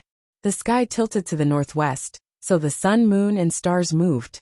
The earth was not satisfied to the southwest, so the water and dust returned. Niwa refined the five-colored god stone to mend the sky, and we refined the five-colored Niden to mend the sky. This technique responds to the mandate of heaven and invites heaven's merit. It is really the best technique in the world. Li Yundong was shocked when he saw the inscription on the title page. There were 3 words written on it, Zhang Sanfeng. Chapter 754. Li Yundong suddenly saw that the signature on the title page was Zhang Sanfeng, the founder of the Sanfeng sect of Taoism. He immediately picked up the book in surprise and looked at it carefully, but after reading for a while, Li Yundong found that although the book looked a little old, it was definitely not an antique cultural relic that had been passed down for hundreds of years. It must be a reprint. Perhaps Zhang Sanfeng had mentioned the preface to this secret book. But when Li Yundong flipped to the next page, he saw that the first sentence of the thick black seal script at the beginning of the book was written, "The way of heaven, take away the surpluses and make up for the deficiencies." Then, there was a detailed description of cultivation methods. Before Li Yundong had met Su Chan, his understanding of the way of heaven is to make up for what is lacking, had always been based on Jin Yong's Nine Sutra. However, after cultivating and reading the ancient books, Li Yundong realized that this sentence came from the 77th chapter of Lao Zi's Tao Te Ching. If the inner canon of the Yellow Emperor was a must-read enlightenment for cultivators, then the Tao Te Ching by Lao Zi, the founder of Taoism, was a must-read high-level internal reference for every cultivator. There was even a saying in the cultivation world that whoever couldn't understand the Tao Te Ching would have no hope for the thunder retribution in his life. The Zhuji phase relied on the strength of one's own furnace and one's own external conditions. The same was true for Shintong and Yang spirit. Similarly, the Jinshin phase could also be achieved with a huge amount of money in addition to chance coincidences. However, after reaching the Jinshin phase, one must truly understand the realm of cultivation and the philosophical ideas in cultivation. It was absolutely impossible not to be smart. Otherwise, cultivators couldn't understand the sentence in Lao Zi's Tao Te Ching. The Tao begets 1, 1 begets 2, 2 begets 3, 3 begets all things. Man follows the earth follows the heaven follows the Tao, and the Tao follows nature. How could they talk about following the heart and moving heaven and earth with a thought? If they couldn't achieve the unity of heaven and man, how could they talk about the top level of the Jinshin phase? If they didn't cultivate to the top level of the Jinshin phase, how could they survive the thunder retribution? In a few minutes, the heavenly thunder would smash the half-baked Jinshin into pieces. As an experienced person, Li Yundong naturally knew that 1, 2, and 3 seemed simple. But since ancient times, there had been countless cultivators in Chinese history, but there were only a few who had really understood 1, 2, and 3. It could even be said that Celestial Master Zhang of Mount Longhu might not have been able to understand 1, 2, and 3 for every generation. However, there was no doubt that the person who wrote this secret manual had comprehended the 1, 2, 3 within it. This sentence, "The way of heaven, take away surpluses and mend deficiencies," was talking about the way of magical treasures. The power of magic treasures came from the heavens, and the way of the heavens is to take away excess and make up for deficiency. This meant that after a magic treasure was created, if no one used it, it would lose more power than it could replenish itself, and its power would continue to decline. Although Dharma treasures were intelligent, they were inanimate objects after all. They were not like the spirit of all living things, humans, who knew how to cultivate and constantly improve themselves. Therefore, if a magical treasure wanted to become stronger, if it wanted to repair itself after being damaged, it needed the help of others. This was the first sentence in the second chapter that Li Yundong opened. The way of man is to take away the insufficiency and make up for the excess. When these two meanings were combined, it meant that Dharma treasures did not know how to cultivate themselves, so their Dharma power was constantly losing and declining. However, humans were the spirit of all living things. They knew how to cultivate themselves and store excess essence qi. Therefore, it was to take away the insufficiency and make up for the excess. Why did the strength of cultivators increase? Why did the more jinqi cultivated, the stronger it became? Why did people grow up? Why did people get fatter the more they ate? The reason was very simple. Laozi, the founder of Taoism in 571 BC, Taisheng Laojun of the Nine Heavens Divine Night Realm, had long given the answer. Take away the insufficiency and make up for the excess. It was also because of this that cultivators could use their own the way of man, giving away the excess, to make up for the way of heaven, making up for the deficiency. This was the theoretical basis why Taoist cultivators firmly believed that man could conquer heaven. Although Li Yundong had read many cultivation classics, none of them had explained the way of heaven and the way of man so thoroughly and so brightly. As Li Yundong flipped through the classics, he sighed in his heart. The Penglai sect is indeed worthy of being a powerful sect that was once prosperous. Although I don't know how glorious this sect was at its peak, the classics left behind by the Penglai sect are enough to make the author of this book famous in history. A cultivator who can write such an exquisite cultivation article must be an earth-shattering great cultivator. Li Yundong quickly flipped through the classics, but he didn't find the author's name in it. He couldn't help but sigh and say, in the 5,000 years of Chinese history, how many heroes have been buried in the torrential history? Such a great cultivator didn't leave his mark in the long river of history at all? While he was sighing, Li Yundong couldn't help but see Zhang Somfeng's preface on the title page.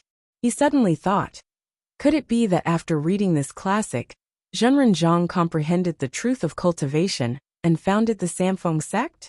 While Li Yundong was guessing, he suddenly heard a knock on the door. Li Yundong tilted his ear and knew who was knocking. He immediately laughed and quietly walked to the back of the door to hide. After knocking on the door for a while, the person saw that there was no response, so he carefully poked his head in. As soon as he looked around, Li Yundong, who was hiding behind the door, slapped him on the head. This person was none other than Su Chan. Su Chan let out a cry and quickly grabbed upward with one hand. In an instant, a ball of flame jumped up in the palm of her other hand. This ball of flame quickly stretched into the shape of a sharp blade and stabbed toward Li Yundong. Li Yundong quickly smiled and said, it's me, it's me. However, Su Chan couldn't hold back. The fire sword was about to pierce Li Yundong's chest. Her face changed dramatically, and she suddenly wanted to withdraw her strength. But at this time, Li Yundong stretched out his hand and flicked his finger on Su Chan's aggressive fire sword. With a snap, her fire sword was smashed into pieces. For a moment, it turned into countless sparks and quickly disappeared in the air. Li Yundong saw that the place where the fire sword had passed was scorched black. He couldn't help but smile bitterly and say, do you want to kill your husband? Or did you learn magic? It's so powerful. However, Su Chan pouted and said unhappily, what's so powerful about it? You broke the spell that I have been learning for several days with just one finger. Li Yundong pretended to be angry and slapped the girl's round and perky butt. Nonsense, isn't it powerful? If it had been me in the past, I'm afraid I would have been lying in bed again. Did you come all the way here just to kill your husband? Su Chan covered her perky buttocks with both hands and said resentfully, I've been practicing magic for a few days. I just wanted you to see it. Li Yundong couldn't help but laugh when he saw her childish desire to take credit. What's the matter? You've been in a bad mood these days, so you've been practicing hard? What magic have you learned? Show it to me. However, Su Chan pouted and tilted her head. No, I've been practicing hard for a few days, but in your eyes, isn't it still like a child playing? It's boring. I won't show it. Li Yundong saw that the little girl's eyes were full of loss and disappointment. It was obvious that he had run over excitedly to show off his treasures, but he hadn't expected that he would destroy her magic with a flick of his finger and sweep away her prestige. The little girl was naturally very disappointed in her heart. Li Yundong put his arms around the little girl's soft waist with a smile, kissed her on the cheek, and said with a smile, Silly, I'm about to go through the thunder retribution. My cultivation is several levels higher than yours. How can I compare with you? If I were still in the Yongshan phase, I would have been hit just now. So don't belittle yourself. You look so ugly with a straight face. Be careful that I don't like you. As expected, Su Chan was shocked. She quickly covered her face with both hands and said in horror, Am I really ugly? Then don't look at me. I'm going to touch up some makeup. Women put on makeup for the man they liked, and Su Chan was naturally the same. Her nervous look immediately made Li Yundong laugh. He lovingly picked her up and kissed her heavily. Su-chan hadn't expected that Li Yundong would suddenly kiss her. For a moment, her eyes widened and her body was a little stiff. But soon her body softened, as if she was about to turn into a pool of spring water. She softly melted in Li Yundong's arms. When their lips separated, Su-chan blushed and smiled foolishly. "Why are you kissing me when I'm so ugly?" Li Yundong put on a straight face and pretended to be angry. "Nonsense. Which bastard said that my girl is ugly?" Su-chan giggled and stretched out her jade-like fingers to touch Li Yundong's cheek. "You're so shameless. You're so thick-skinned." Li Yundong chuckled. "I know something even more shameless." As he said this, Li Yundong put on a solemn expression and said seriously, "Benefactor, do you want to reach the Jinshin phase? Do you want to quickly become a great cultivator? Please dial 138x times x times x. If you want to study the Merriment Buddha with me, please dial 1. If you want to study the Merriment Buddha with me, please dial 2. If you want to study the Merriment Buddha with me, please dial 3.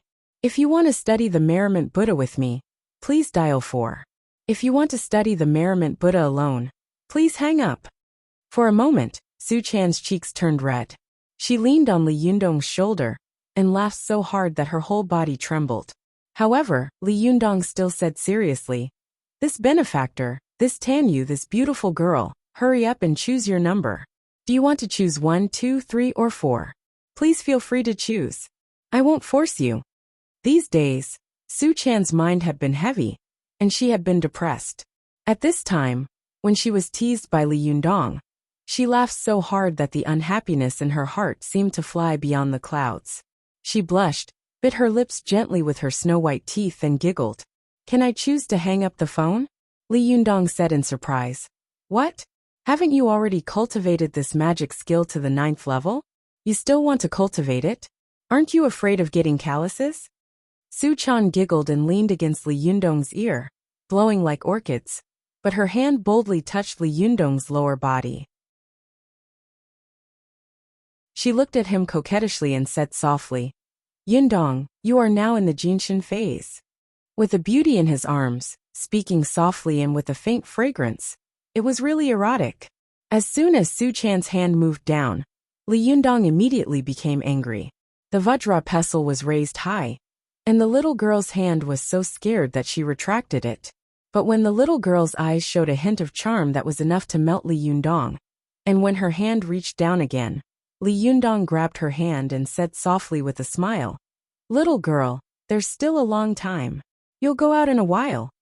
At this time, the little girl was also moved.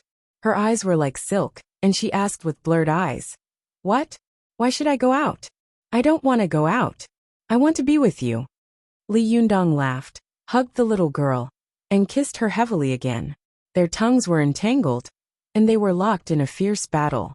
After a long time, Li Yundong injected his pure Jinchi into the little girl's mouth.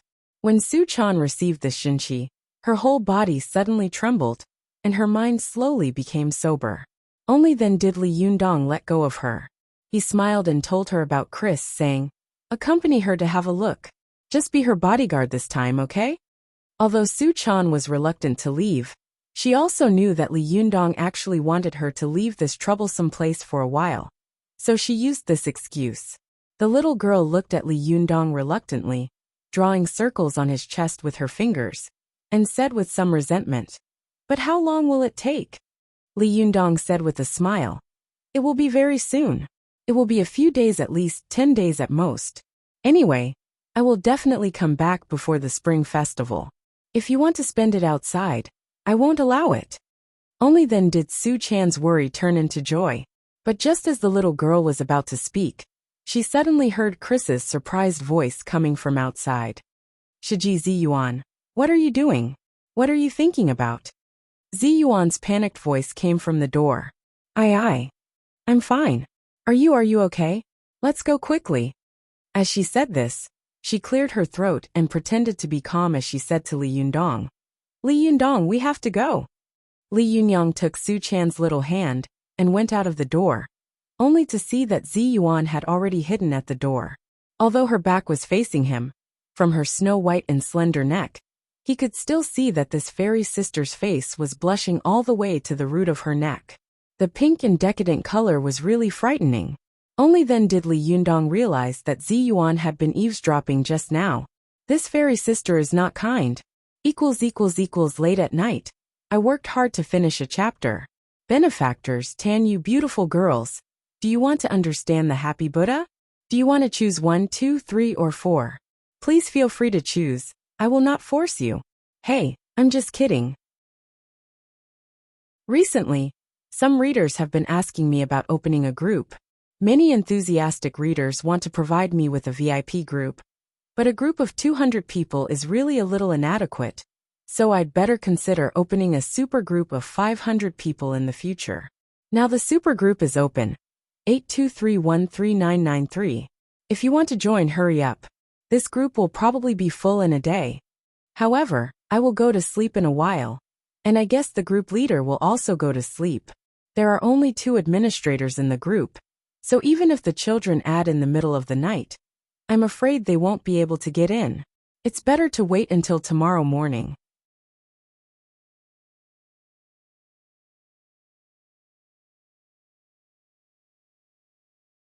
Chapter 755. After realizing that Ziyuan might have heard the intimate voices of him and Su Chan just now, Li Yundong's expression suddenly became very strange. He couldn't help but turn his head to look at Su Chan, only to see that the little girl's face was flushed, white and rosy, like a ripe cherry, making people want to take a bite. Li Yundong patted the little girl's head with a smile and said, "Well, hurry up and pack your luggage. Ziyuan and Chris are waiting for you." Su Chan responded in a low voice and ran into her room. When she came out again, she was dragging a huge suitcase, 2 big bags in her hands, and a cloth bag on her back. The corner of a pillow was exposed in the cloth bag. Obviously, the little girl had packed all the bedding and other things. Li Yundong was stunned and said in surprise, "Are you running away from home?" Su Chan said blankly, "Running away from home? No, didn't you ask me to go back with Chris?" Li Yundong didn't know whether to laugh or cry. "Why did you bring so many things? When we get there, will Chris still be hungry or cold? Come on, just bring a change of clothes. Be good and put everything back." Su Chan turned around sulkily and was about to drag all the things to get them. Chris, who was beside her, also chuckled and said, "Su Chan, you can go empty-handed. When you get off the plane, I'll arrange for someone to buy whatever you need." Su Chan suddenly asked tentatively, "Can I go shopping and buy clothes?" Before Chris could speak, Li Yundong glared at her and said, "Su Chan, do you really think you're going to play? Don't be shy." Chris smiled and said, "No problem. You and Ziyuan can play in Harrisburg for a while. Although this city is not very big and has a small population, only tens of thousands of people, there is a restaurant called He Family's Chocolate that is very good. I recommend you go and have a look, but I may have to accompany Grandma, so I can't go shopping with you. Of course, I can ask my family to accompany you." Su Chan waved her hand and said with a smile, "It's okay. When we get off the plane, I'll ask Sister Ziyuan to see what's wrong with your grandma first. After Sister Ziyuan has cured your grandma, we'll go shopping, okay?" As she said this, she rushed over to Ziyuan, held her arm, and said with a smile, "Sister Ziyuan, what do you think?" Ziyuan had originally wanted to say goodbye to Li Yundong, but she hadn't expected to accidentally hear the intimate private conversation between Li Yundong and Su Chan at the door. For a moment, she was a little stunned, but crazy had accidentally exposed her. She was embarrassed, and her cheeks blushed for a long time. At this time, it was difficult to calm down, but Su Chan jumped over again. Ziyuan glanced at Su Chan helplessly. She secretly admired that this girl had a big heart that couldn't bear to be sad. Even when she encountered a big event like the Punglai murder case, she was only sad for a few days, and then she recovered as before. Su Chan's smiling face didn't look the least bit gloomy. It had to be said that she was heartless and open-minded, but it was indeed a skill to be able to be so open-minded and cheerful. Ziyuan looked at Su Chan helplessly and said, "I may not be able to cure Crazy's grandma. I still don't know what's going on with her." Su-chan waved her hand carelessly and said, "It's okay. Except for Yundong. You're the best. There's nothing that can stump you. As long as you take action, this kind of small thing will definitely be easy." Ziyuan smiled helplessly and said to Crazy, "Don't get your hopes up. I'm not as good as she says." Chris knew that her grandmother was living in the best hospital in Harrisburg and receiving the best treatment. Although she admired the magical powers possessed by Li Yundong, Ziyuan, and the others, if Western medicine could not solve the problem of snatching a patient with severe cerebral thrombosis back from the arms of death, she was afraid that these Easterners might not be able to solve the problem, either. Because of this, Crazy didn't take Su-chan's words to heart, but she still nodded politely and smiled gratefully. "It's good that you have this intention. I appreciate it very much." Li Yundong, who was standing to one side, smiled and said, "Well, don't be so polite. Let's talk about it on the way." Ziyuan smiled and said, "Then we'll go first." Su-chan also waved at Li Yundong and said, "Yundong, if Sister Ziyuan can't cure it, you can come over and help." Li Yundong didn't know whether to laugh or cry. If Ziyuan couldn't cure it, would he be able to? But he couldn't say this. He smiled and pinched the little girl's cheek, then winked at her and said, "Don't make trouble for Ziyuan outside." Su-chan slapped Li Yundong's hand away and said angrily, "You're so annoying. I'm not a child anymore." Li Yundong smiled and nodded to Ziyuan and Crazy, then saw them out of the door. After watching the three of them leave the community, Li Yundong turned around and returned to his room, carefully studying the secret method of patching heaven. Unknowingly, he had been studying it for 3 or 4 hours. When there was a knock on the door, Li Yundong came to his senses and said loudly, "Come in, the door is open." As soon as the door was pushed open, Zhou Qin stood at the door and asked curiously, "Master, why is there no one at home?" I went to the other side and saw that Ziyuan was not there either. Li Yundong put down his hand and asked, "Where's Wan Hongling?" Zhou Qin pursed her lips and smiled. "Hongling is helping in the tea house. The shop is too busy to take care of her. Only you are here leisurely. What are you doing?" Li Yundong waved at her and motioned for her to come in. He said with a smile, "Crazy's grandmother is seriously ill and is in a hurry to go back.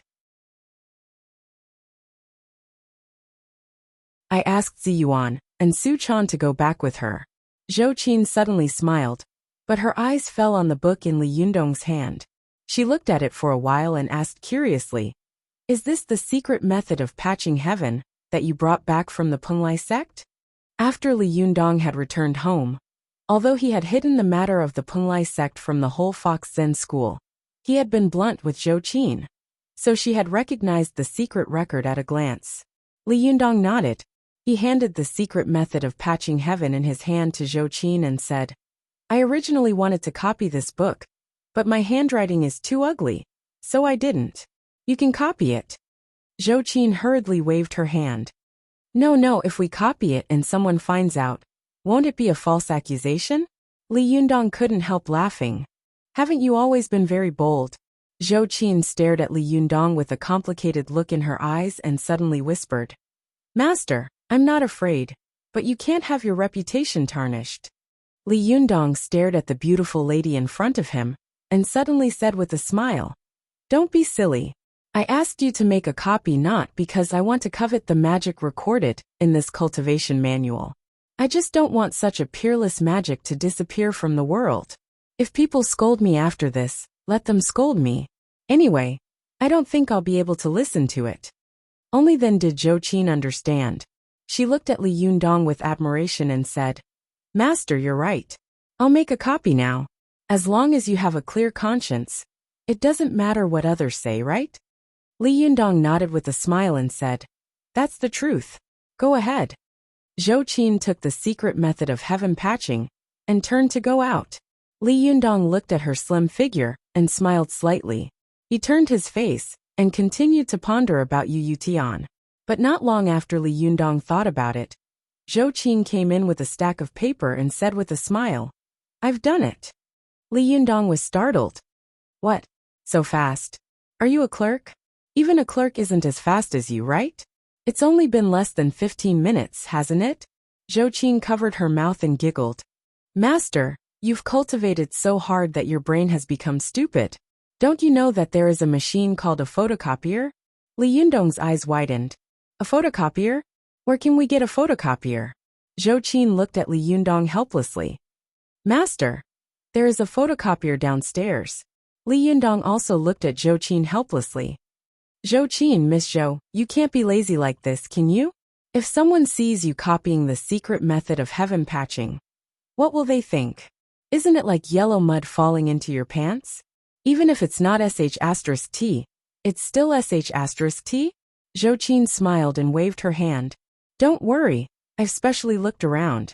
Besides, the copy is 100% correct. If I make a mistake in copying a word, wouldn't it be a huge mistake? Li Yundong smiled and said, You can find an excuse to be lazy. Okay, I'm convinced. Give me the original copy. By the way, you can take a look at the copy. Although this book is about how to repair powerful magical weapons, the description of cultivation methods in it is still very beneficial to people. You can study it carefully. Zhou Qin had always been by Li Yundong's side without any complaints or requests. She had used all her yearning and secret love for Li Yundong on the way of cultivation. It could be said that she was a cultivation maniac. As long as she had time, she would seize the time to practice. However, she had been too busy in the tea house recently, and she had been busy dealing with some worldly affairs, so her cultivation had been slightly delayed. But at this time, when she heard that there was such a precious and rare cultivation method, Zhou Qin was so excited that her eyes lit up. She held the code as if she had found a treasure and rushed back. But not long after, Zhou Qin rushed back and said carefully to Li Yundong, Master, someone wants to see you. Li Yundong asked curiously, Who wants to see me? Zhou Qin's cheeks turned red, which was rare for her. She stammered, Yes. My father wants to see you. Li Yundong became more and more confused. Zhou Kachang wants to see me? Zhou Qin shook her head in embarrassment and said, If you don't want to see him, then I'll refuse for you. Li Yundong looked at Zhou Qin, only to see that although her eyes were evasive, there was a faint hope in them, as if she was eager for him to agree. Although Li Yundong didn't like to deal with bureaucrats, this person was different. He was Zhou Qin's father. If he didn't agree, Zhou Qin would be very embarrassed, wouldn't she? Li Yundong thought for a moment and said with a smile, No need. When and where? Zhou Qin's face lit up with joy. Today, just downstairs. Li Yundong took a deep breath. Good heavens, you act first and report later.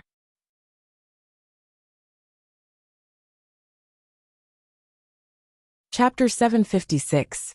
Just as Zhou Kachang silently found Li Yundong's house, Wan Jinyuan took Yu Yutian to the Seven-Li Mountain Pond in Dongwu City. Yu Yutian was a language teacher, so his foundation was naturally very good. He could be considered half a human. At this moment, even though he had a blood feud, when he saw the picturesque scenery of the Seven-Li Pond, he couldn't help but sigh deeply. Dong Yuwu's reputation is indeed well-deserved. Yu Yutian looked at the bluestone road of the Seven-Li Mountain Pond and sighed with emotion. Although he had never been to Dongwu City, he knew the reputation of the Seven-Li Mountain Pond. In 85 AD, which was the second year of the Bali dynasty and the Tang dynasty, the great poet Bai Juyi was transferred from Hangzhou to the provincial governor of the Dongwu Kingdom. In order to facilitate the water transportation of the Dongwu Kingdom, he dug a mountain pond river from Tiger Hill in the west to Chongmen in the east. He built a road north of the Mountain Pond River and called it Mountain Pond Street. The Mountain Pond River and Mountain Pond Street were about 7 miles long, so this place was called the Seven-Li Mountain Pond. The information and deeds about the Seven-Li Mountain Pond flashed through Yu Yotian's mind like a carousel lantern. He usually boasted that he was an elegant person, but now he was not in the mood to appreciate such a beautiful scenery of the Dongwu Kingdom at all. He saw many family reuniting and laughing as they took pictures together at various scenic spots. For a moment, he couldn't help but think of the dead Yu Qing and Yu Manlu. His heart ached, and as he recalled the scene, tears streamed down his face. Seeing that he was sad, Wan Jinyuan deliberately changed the topic to distract him. He said with a smile, Jinren, you are a native of Shandong. This is the first time you have come to the beautiful land of Jiangnan. You feel different from the north, don't you? Yu Yutian turned around and wiped his tears. The corners of his mouth twitched as he said with a smile. The scenery of Penglai is magnificent and majestic, but it is full of vicissitudes of life. It is spectacular but not delicate. The scenic spots of the Dongwu Kingdom are beautiful and small, but they are full of beauty and tactfulness. They are full of beauty, but not spectacular. Wang Jinyuan clapped his hands and said with a smile, "Well said. You deserve to be a language teacher. I can't say such things casually." Yu Yutian smiled sadly and said in an incomparably low voice, "As the saying goes, a scholar is a useless scholar." Only now did I fully comprehend this sentence. When Yu Qing married me in the past, I always wondered why someone as outstanding as her would take a fancy to a scholar like me, who couldn't carry a heavy load. Later on Qing told me that she liked my ability to speak eloquently, and she liked the way I wrote. But now I know, what's the use of that? In the past, I always looked down on my wife's path of cultivation. I thought that everything was inferior, and only studying was good. I just wanted to cater to her, and have more in common with her. That's why I decided to cultivate this Tao out of curiosity. With that, Yu Yutian raised his head and let out a long sigh. He said sorrowfully, "When Qing Xiaolu and I were separated forever, I realized that the path of cultivation was the true path of the world." As he spoke, Yu Yutian couldn't help but cry again. He wiped his tears and looked at Wang Jinyuan. "Master Wan, where is this chivalrous master you were talking about? As long as he can help me take revenge, I am willing to do anything for him." Wang Jinyuan waved his hand and said, "Hey Jinren, what are you talking about? I promise you that as long as you ask, this person will definitely stand up for you." Yu Yutian couldn't help but tremble with excitement. "Where is this person? Take me there quickly." Wang Jinyuan smiled and said, "Don't worry, we'll be there soon." As he spoke, he pointed to an inconspicuous old house in the depths of Seven Li Mountain Pond. At a glance, Yu Yutian saw the old house with cornices, white walls, black tiles, and a pair of stone lions at the door. For a moment he was stunned. "This great master lives in such a place?" Wang Jinyuan smiled and said, "A great hermit hides in the court, and a hidden hermit in the city." Yu Yutian nodded in understanding, and nervously followed Wang Jinyuan into the old house. As soon as he entered, he saw a rather beautiful woman sitting on a stone bench in the front hall. One of her arms was lazily propped up on the stone table, and she was watching a man in his 30s write stroke by stroke in boredom. Wang Jinyuan nodded to the nervous Yu Yutian, then cupped his hands and said with a smile, "Jinren Lu is really in a good mood." Lu Yi snorted. "Jinren Lu? When did you call me that?" As he spoke, Lu Yi raised his head and glanced at him. It would have been better if he didn't look, but when he did, he was so scared that he shivered. Why was Yu Yutian here? Why did Wang Jinyuan bring him back? This bastard, is he trying to frame me? Lu Yi had never expected that Wang Jinyuan would actually bring Yu Yutian to him. At this moment, even though Lu Yi was a wily old fox with a profound cultivation base and great mental fortitude, he was still frightened by Yu Yutian to the point that he almost revealed a ferocious expression. He unconsciously wanted to smash this person into mincemeat with his palm. However, as soon as Lu Yi moved his hand, Wang Jinyuan quietly stood in front of Yu Yutian, blocking his line of sight. Wang Jinyuan cupped his hands to Lu Yi with a smile on his face and said, "Jinren Lu, you don't have to be so excited to see an old friend, right? You don't know Jinren Yu, do you? Come, let me introduce you." A flash of anger and shock quickly passed through Lu Ye's eyes. He suppressed the anger and shock in his heart, and said in a deep voice, "Well, I was wondering why there was a magpie flying to the branch today. It turns out that a noble has come today." Mei Nyang, who was standing to the side, did not notice the strange situation in front of her at all. She asked curiously, "Where did the magpie come from?" Lu Yi immediately lowered his head and glared at her with an extremely sharp gaze. His voice was very low as he said, "Go in first and make some tea." Mei Nyang was so frightened by Lu Ye's gaze that she felt as if her heart had been stabbed by a knife. She covered her chest and got up to run into the room. Lu Yi used the action of lowering his head to temporarily vent the anger in his heart. When he raised his head again, his face was full of a gentle smile. Master Wan, can you introduce me to your distinguished guest? Before Wan Jinyuan had time to speak, Yu Yutian knelt on the ground with a plop and couldn't help crying out loud. Jinren Lu, Master Wan said that you are chivalrous and have a profound cultivation. You are the current Meng Changjun, the modern bearded man. Please uphold justice for me and avenge me. After that, he kowtowed heavily with his head. He kowtowed like he was pounding garlic, and even the hard bluestone ground was shattered. Lu Yi was a smart person.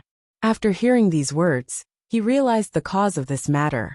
He quickly glanced at Wan Jinyuan, who was smiling strangely, and took 2 steps forward. He helped him up with a warm expression and said, Jinren, get up quickly. If you have any difficulties, just tell me. If I can help, I will definitely help. Wan Jinyuan also patted the crying Yu Yutian and helped him up. After receiving Lu Ye's verbal permission, Yu Yutian was relieved. He got up from the ground and carefully sat down next to the stone table. He began to tell the whole story in a low voice. Lu Yi seemed to be listening carefully, but his mind had long flown away. Although Yu Yutian had explained it in detail, was there anyone in the world who knew the matter better than him? He had killed them with his own hands, and the whole situation had been set up by him. After listening to Yu Yotian's tearful complaint, Lu Yi sighed and said, Don't worry, Jinren. I will definitely seek justice for you. However, it's time to go through the Thunder Retribution. Do you think we can wait until the Thunder Retribution is over before we go to avenge you? Yu Yutian was overjoyed and said, Jinren, since you are willing to help me, what else can I ask for? Not to mention waiting for more than 10 days. Even if I have to wait for more than 10 years, I am willing. Lu Yi chuckled. At this time, Meng Yang walked out with 3 cups of tea. Lu Yi pointed at Yu Yutian and said to her, Meng Yang, take him in to rest for a while. Meng Yang looked at Lu Yi strangely, smiled at Yu Yutian, and said, Please follow me. Yu Yutian didn't dare to look at her too much. He was afraid that he would make Lu Yi unhappy and go back on his word. He followed Meng Yang into this dragon's den and tiger's den. After Yu Yutian left, Lu Ye's face slowly darkened. He narrowed his eyes and looked at Wan Jinyuan. Master Wan, you really gave me a big surprise. Wan Jinyuan raised his head and laughed. Jinren Lu, you must be joking. How is this a surprise? The real surprise is yet to come. Aren't you going to deal with Li Yundong? I've given you such a good opportunity. Aren't you going to thank me? Thank you. Lu Yi couldn't help but laugh angrily. It seems that I really should thank you properly. Tell me, how can I thank you? Wan Jinyuan waved his hand with a smile on his face. It seemed that he didn't notice the anger and ridicule in Lu Ye's tone at all. He said with a smile, Jinren Lu, as long as you don't blame me for being nosy, could it be that you're not worried about the only witness running around outside and causing trouble when the time comes? What could be more reassuring than putting such an important person under your nose? Lu Yi sneered. In his opinion, Wan Jinyuan's action could be said to be killing many birds with one stone. It was both a demonstration of force and a threat to him. Lu Yi thought to himself, this guy, does he think that he can take advantage of me just because he has reached the Jinshin phase? Lu Yi sneered and said, I thought I was cold-blooded and cruel enough. I didn't expect that compared with you, Master Wan. My cultivation is still far inferior. I really admire your ability to teach others to recognize a thief as their father. You must teach me well some other day. How about it? Wan Jinyuan cupped his hands and said with a smile, Jinren Lu, you flatter me. How could I dare to compare myself with you? You can destroy a sect with a flip of your palm. That is an amazing ability. Wan Jinyuan had always been ambitious, and was also an ambitious person. Naturally, he was unwilling to be under others for a long time.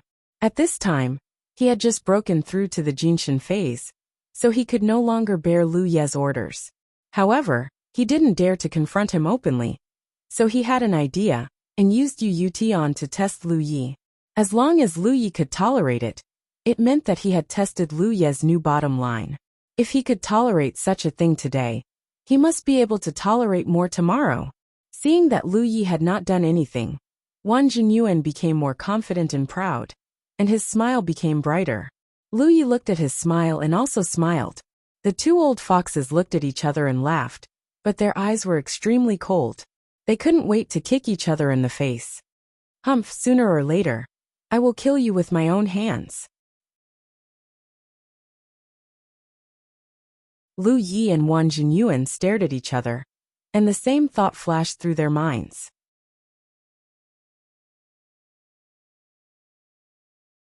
Chapter 757. When Yu Tian walked into the trap and danced with the wolf in Tianan City, Zhou Keqiang was coming out of Li Yunyang's home gloomily. Beside him was his precious daughter Zhou Qin. It was rare for Zhou Qin not to bicker with her father. She silently accompanied her father downstairs and sent him all the way. This stubborn young lady had a taut face, and her mouth was tightly pursed, as if she would laugh if she relaxed a little. Zhou Qin accompanied her father all the way downstairs. After watching him get into the car and leave, she couldn't help but burst into laughter. But as soon as she laughed, Zhou Keqiang's car drove back. He tilted his head from the car, poked out half of his face, and said unhappily, "Girls are really outgoing. You speak up for him, and even join him to make things difficult for your father. You even make fun of me behind my back. That's outrageous." Zhou Qin immediately straightened her face and said seriously, "As the saying goes, a teacher for a day is a father for a lifetime. What's wrong with me siding with my master?" Zhou Keqiang glared at her and said, "Anyway, keep an eye on your master. Don't let him make trouble again. Why don't you take a look at Desanxian?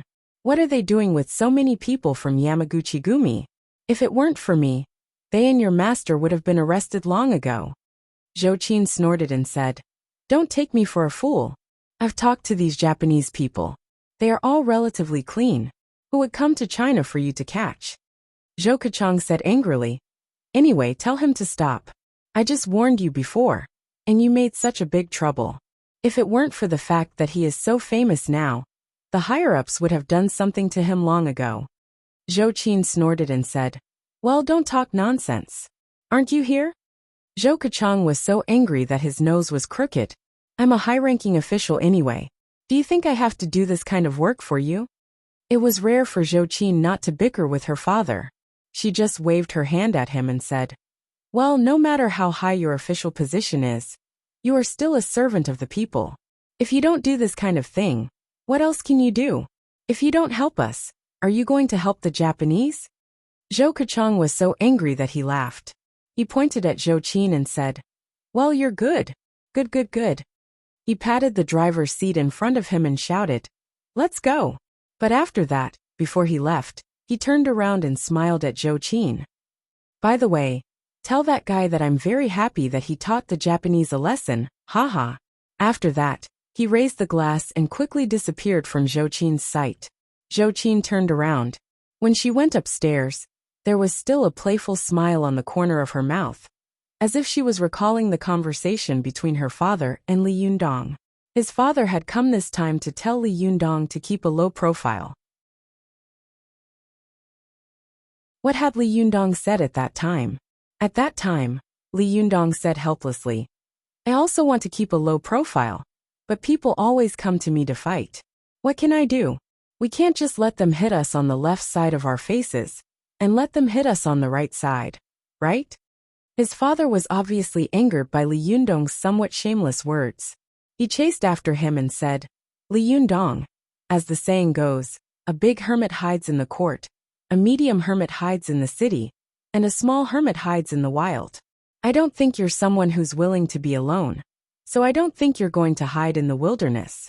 But now that you're hiding in the city and causing such a ruckus, let me ask you, do you have any plans to enter the political world?" Hearing this, Zhou Qin knew that her heart was beating faster at that time. Only she knew what her father meant by his words. He wanted to put a curse on Li Yundong, but at the same time, he wanted to cultivate him so that in the future, he would owe her a favor and marry her. Zhou Qin grew up in a family of officials. For such a trick, she could clearly figure out the other party's intentions with a little thought.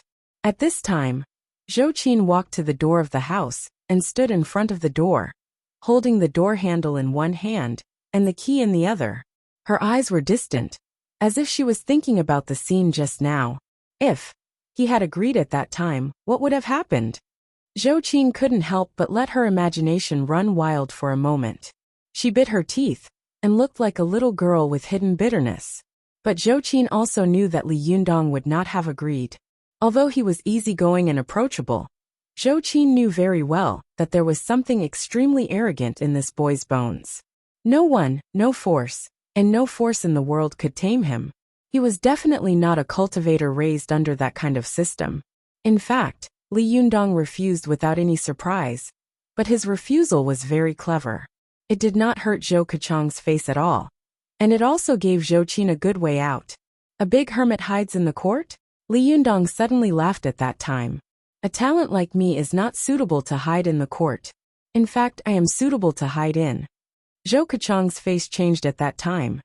Do you still want to hide in the wild? Zhou Qin was a very smart woman, so she naturally knew what Zhou Keqiang's subtext was at that time. He had originally wanted to say, "Do you still want to take my daughter to hide in the wild and take her to suffer like this?" But Zhou Keqiang knew that if he said this, his daughter would immediately fall out with him. In fact, at that time, Zhou Qin's face had indeed become very nervous. Like a firebird with its feathers erect, she stared at her father with a warning look in her eyes. Zhou Qin stood at the door in a daze, recalling the scene at that time. She unlocked the door, pushed it open, and walked in. After entering the door, she leaned her back against the door and breathed a sigh of relief. Her eyes looked at the ceiling faintly, and the situation at that time unconsciously appeared in her mind.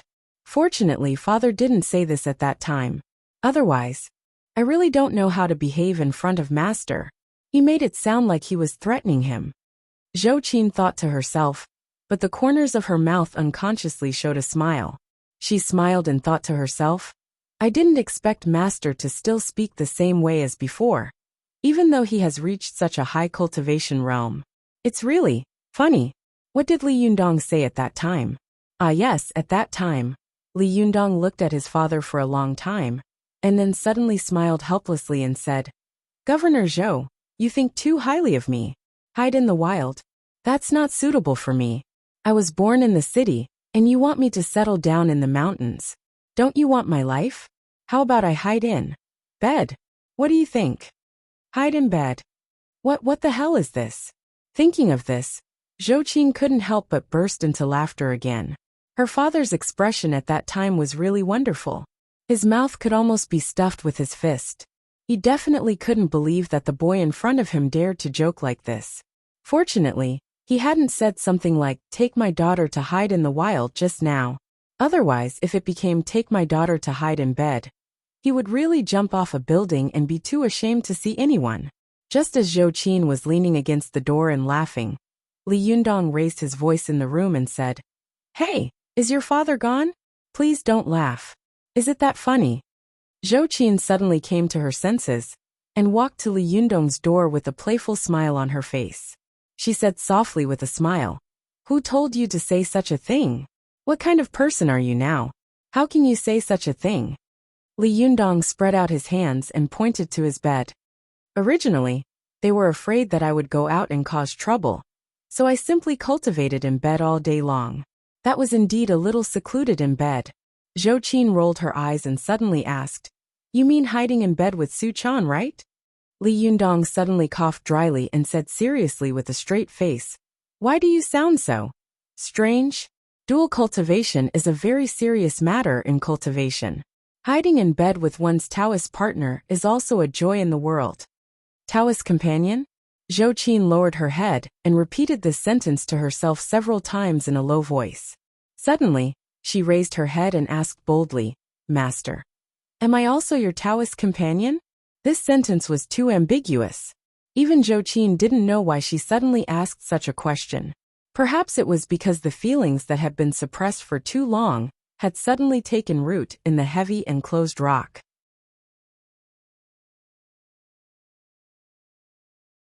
Perhaps it was because there was no one in the room at this time, which gave Zhou Qin a trace of courage. Perhaps This was just human nature, the inevitable result of a girl's deep love for another man. But no matter what, as soon as Zhou Qin said this, she regretted it. The proud young lady lowered her noble and elegant swan-like neck. Shyness and chagrin filled her cheeks and neck like the sunset. Out of the unique reserve and self-esteem of a young girl, Zhou Qin wanted to escape from this place immediately, but she seemed to be possessed. Her feet seemed to be rooted to the ground, and she didn't move at all. She had been paying attention to the man in front of her out of the corner of her eye, and her heart was beating wildly. Li Yundong was also stunned by Zhou Qin's question. He couldn't help but be stunned for a moment. Many scenes flashed through his mind in an instant. Once, when he was still a young boy and she was still a noble young lady, she had asked him out for the first time in the school pavilion, and boldly confessed her love for him. Once, when he had angrily attacked He Xiao, and was forced to separate from Su Chan, she had gone to Tibet to cultivate hard. For him, she would rather jump off a building and beg for death than implicate him. Once, she had stubbornly and coldly refused him in the hospital, but in the end, she had been amused by him and smiled through her tears, revealing a lovely and pretty look of a little girl. Scenes flashed through Li Yundong's mind like a lantern. He couldn't help but ask himself at a loss. Yes, who is Zhou Qin to me? Is she just a disciple? How can I not understand her feelings for me? If she is like this, what about Ziyuan? Li Yundong's confusion for a moment made Zhou Qin's heart tighten. She felt as if there was an invisible hand in front of her tightly squeezing her heart, forcing her to breathe. Zhou Qin, you be **starred. How could you ask such a stupid question? Zhou Qin, who had come to her senses, secretly scolded herself in a low voice. She quickly raised her head and pretended that nothing had happened. She giggled and said, Master, I'm just teasing you. Look at how nervous you are. Li Yundong looked at Zhou Qin with a complicated look in his eyes. He opened his mouth as if he wanted to say something, but Zhou Qin waved her hand and said with an extremely bright smile, It's okay. I'll go back to my room to read the secret method of patching heaven first. Master, you can do your own things. I won't disturb you. After that, she quickly turned around and closed herself in her room, leaving only a young and beautiful but lonely figure for Li Yundong. Li Yundong stood there for a long time and couldn't help but sigh sadly. The world of mortals is full of troubles. When will the world end? I want to go to the 9 realms, but I worry that I have few friends. After Li Yundong casually made up a limerick, he soon smiled self-deprecatingly and said to himself, Damn it! Socrates said that if you marry a gentle and beautiful woman, you will be very happy. If you marry a shrew, you will become a philosopher. If I see Socrates, I will tell him that if you can have 3 beautiful women by your side at the same time, and you are unwilling to give up any of them, then you will become a poet.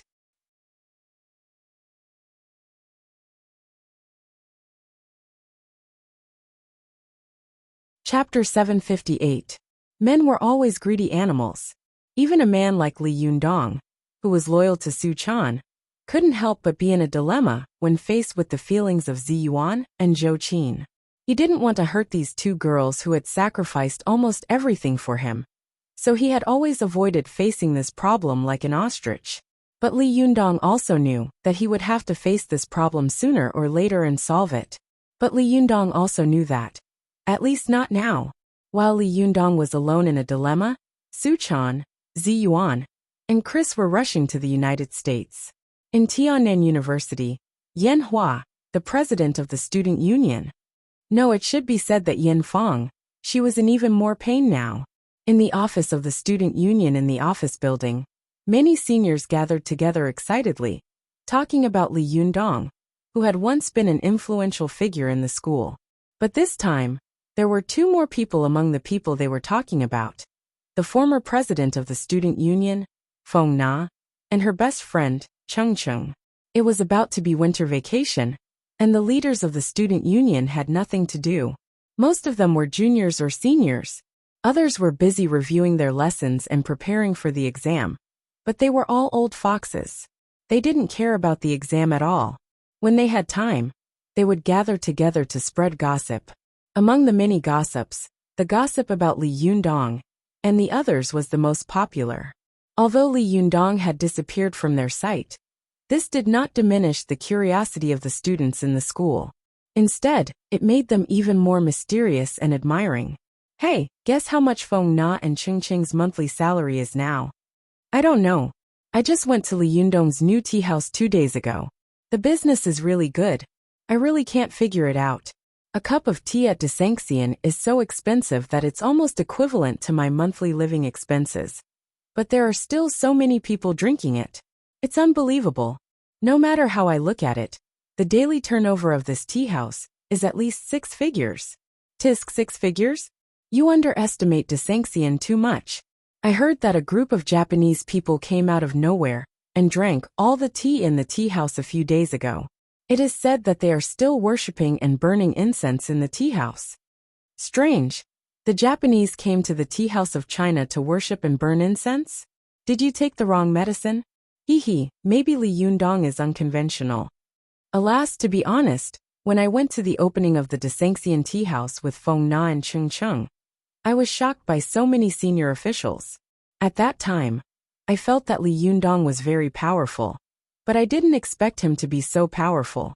He was so influential that the Japanese came to China to support him. This is too exaggerated. Otherwise, why would we say that he is the pride of Tiannan University? Oh, am I right? As the student spoke, he kept winking at Yan Fang, who was not far away, as if he wanted to say something to her. Almost everyone in Tiannan University knew that Li Yundong had a grudge with Yan Hua. Li Yundong had helped Feng Na take part in the student council election and eventually defeated Yan Hua to win the championship. This was something that everyone was familiar with. At that time, everyone present thought that if it weren't for Li Yundong, Feng Na wouldn't have been able to beat Yan Hua, no matter how many mouths she had. Moreover, when Li Yundong had just opened Desengxian, Yan Hua had once inadvertently said in front of them that Desengxian's business would be bleak and that it would close down in the future. But now it seemed that Yan Hua had really slapped himself in the mouth. Yan Fang naturally knew that these students were saying this to her. She couldn't help but feel more and more irritated. The happiest thing in the world was to hear that one's enemy was living a miserable life. Similarly, the most depressing thing in the world was to hear that one's enemy was doing well, while one's own life was in dire straits. But what made her even more irritated was not the noise of these students. After all, she was a senior cultivator, and had once been a master at the top phase of the Yang spirit realm. She was only one step away from the Jinshin. Moreover, in order to take revenge, she had lurked in the Fox Zen school for 9 years. If she had been angry with these students, she would not have been able to live until now. What really made Yan Fang depressed and irritated was that although she had occupied her nephew's body, in her opinion, with her cultivation knowledge and talent, as well as her experience, she would definitely make rapid progress in her cultivation if she occupied such a good man's 7 treasures body furnace. Even if she couldn't break through the Jinshin phase, she would definitely be able to quickly return to the top phase of the Yang spirit realm.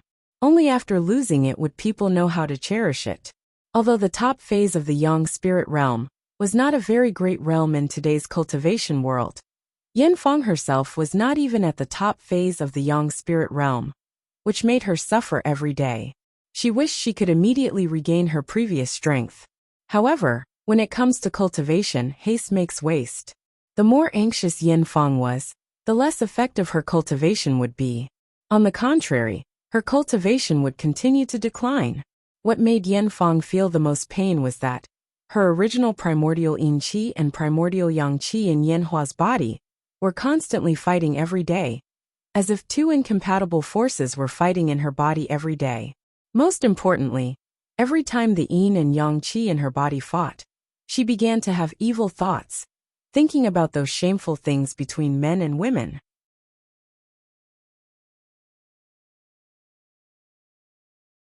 Almost all of her daily cultivation was wasted on controlling these evil thoughts and preventing herself from being possessed by the devil, the internal friction and internal strife.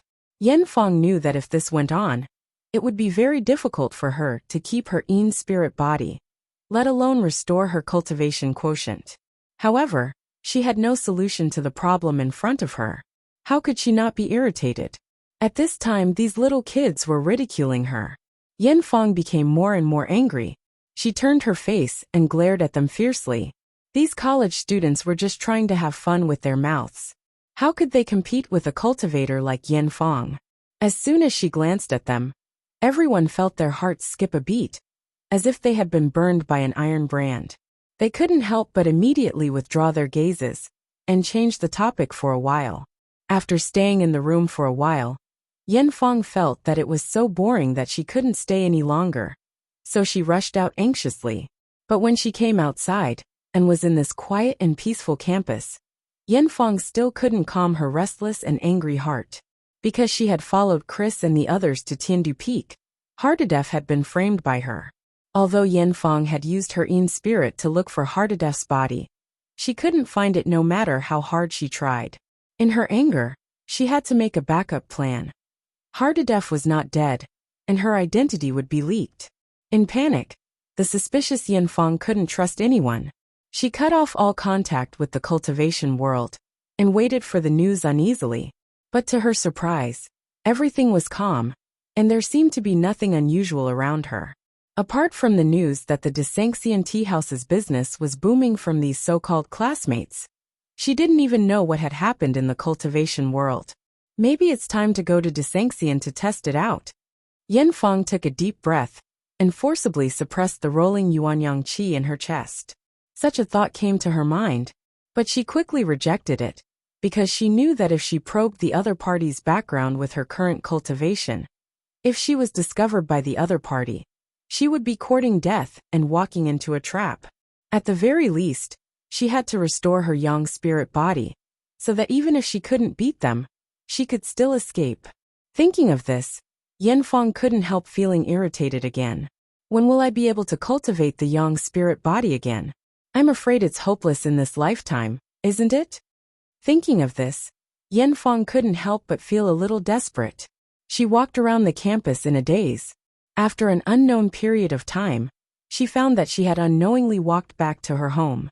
She subconsciously opened the door, and when she walked into the house, she saw Yen Hua's mother in the living room, watching the smiling, proud wanderer. It was the part where Run Wuxing and Ling Hucheng talked about how he passed the sunflower manual to Dongfang Bubi. When Yen Hua's mother saw Yen Hua coming back, she stood up and said with a smile, "Little Hua, you're back. Do you want me to make you something to eat?" But Yen Hua didn't even look at her. He turned around and went into his room. Yen Hua's mother seemed to have gotten used to Yen Hua's attitude. She sighed softly, as if she was afraid of disturbing her child, and turned down the TV volume a lot. But although she had turned down the volume, one of the classic lines still got into Yen Fong's ears. This sentence suddenly made Yen Fong's whole body tremble, and her whole person was stunned. This sentence was like the ringing of a big bell, and it was deafening, buzzing in her mind. This sentence was, "If you want to practice divine skills, castrate yourself with a knife." Some of the descriptions about martial arts and cultivation in Jin Yang's wuxia novels were fabricated, which did not match the actual history. For example, the peak of Chinese martial arts was in the late Qing dynasty and the early Republic of China, not the more ancient, the more powerful mentioned in his book. The world's martial arts did not come from the Shaolin Temple. In addition, Yin Jiping was not a villain who had defiled Xiaolongnu. In real history, Yin Jiping was a great cultivator with extremely high cultivation among the leaders of the Chuanjin sect. But among the many deviations, the seemingly absurd sentence, "If you want to practice divine skills, castrate yourself with a knife," was an extremely classic maxim in the cultivation world. In the 5 dynasties and 10 kingdoms, Emperor Lu Jixing of the Southern Han Dynasty issued the most absurd decree in the 5,000 years of Chinese history. Anyone who wanted to be an official had to be castrated. Even monks and Taoists who wanted to sit and discuss the Tao with him had to be castrated. Although the Southern Han Dynasty was peaceful in Guangdong, Guangxi, and a part of Vietnam, It could also be considered one of the longer dynasties among the 5 dynasties and 10 kingdoms. Unfortunately, the people of this dynasty encountered a great pervert like Lu Jixing. For a time, the entire Southern Han dynasty almost became a castrated country. In order to become an official, many people had no choice but to castrate themselves with a knife. And some Taoist and Buddhist cultivators, who wanted to preach the Tao, had no choice but to clench their teeth and castrate themselves. But when they castrated themselves, they found that they no longer had the worries of the secular world. It seemed that they had suddenly become pure and desireless, with no desires and no desires. Speaking of which, this was also nonsense. Their balls had been castrated, so what else could they pursue? But the most difficult part of cultivation was to control one's heart. As the saying goes, the old don't practice martial arts, the young don't cultivate the Tao. The muscles and bones of the old had already decayed. If they continued to practice martial arts, they would only be asking for a snub. Meanwhile, the young had vigorous qi and blood. They had nowhere to vent their energy, especially those who were extremely energetic. Aside from women, they never thought of anything else. If these kinds of people cultivated the Tao, it would be strange if they didn't suffer from qi deviation. Although castration was cruel, from a rational point of view, it truly cut off all distracting thoughts and desires. For cultivators, it was truly of great benefit. Lu Jixing's fiendish decree had given rise to a large number of castrated people in southern Han. At the same time, he had also indirectly created a large group of cultivators with profound magical power.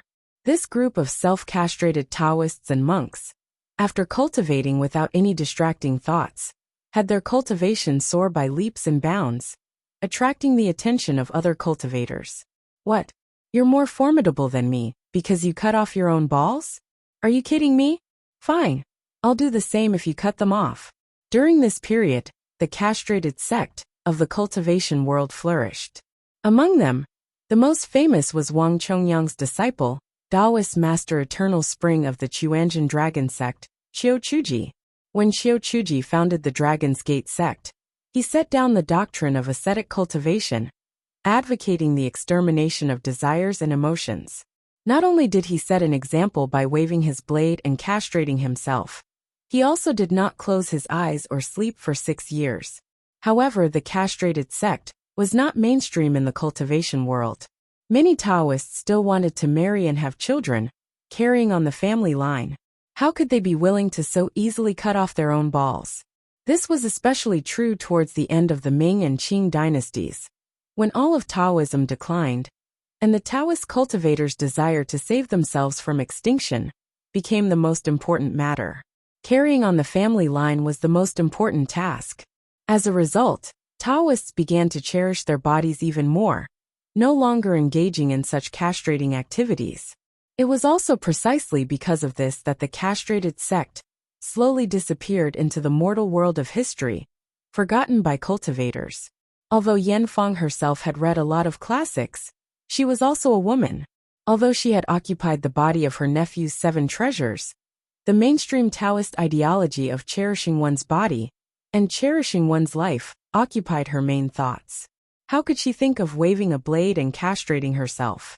At this time, when she suddenly heard such a sentence, it was like seeing the light in the darkness and feeling the way out in the fog. Yes, I'm tortured to death by this yang qi every day.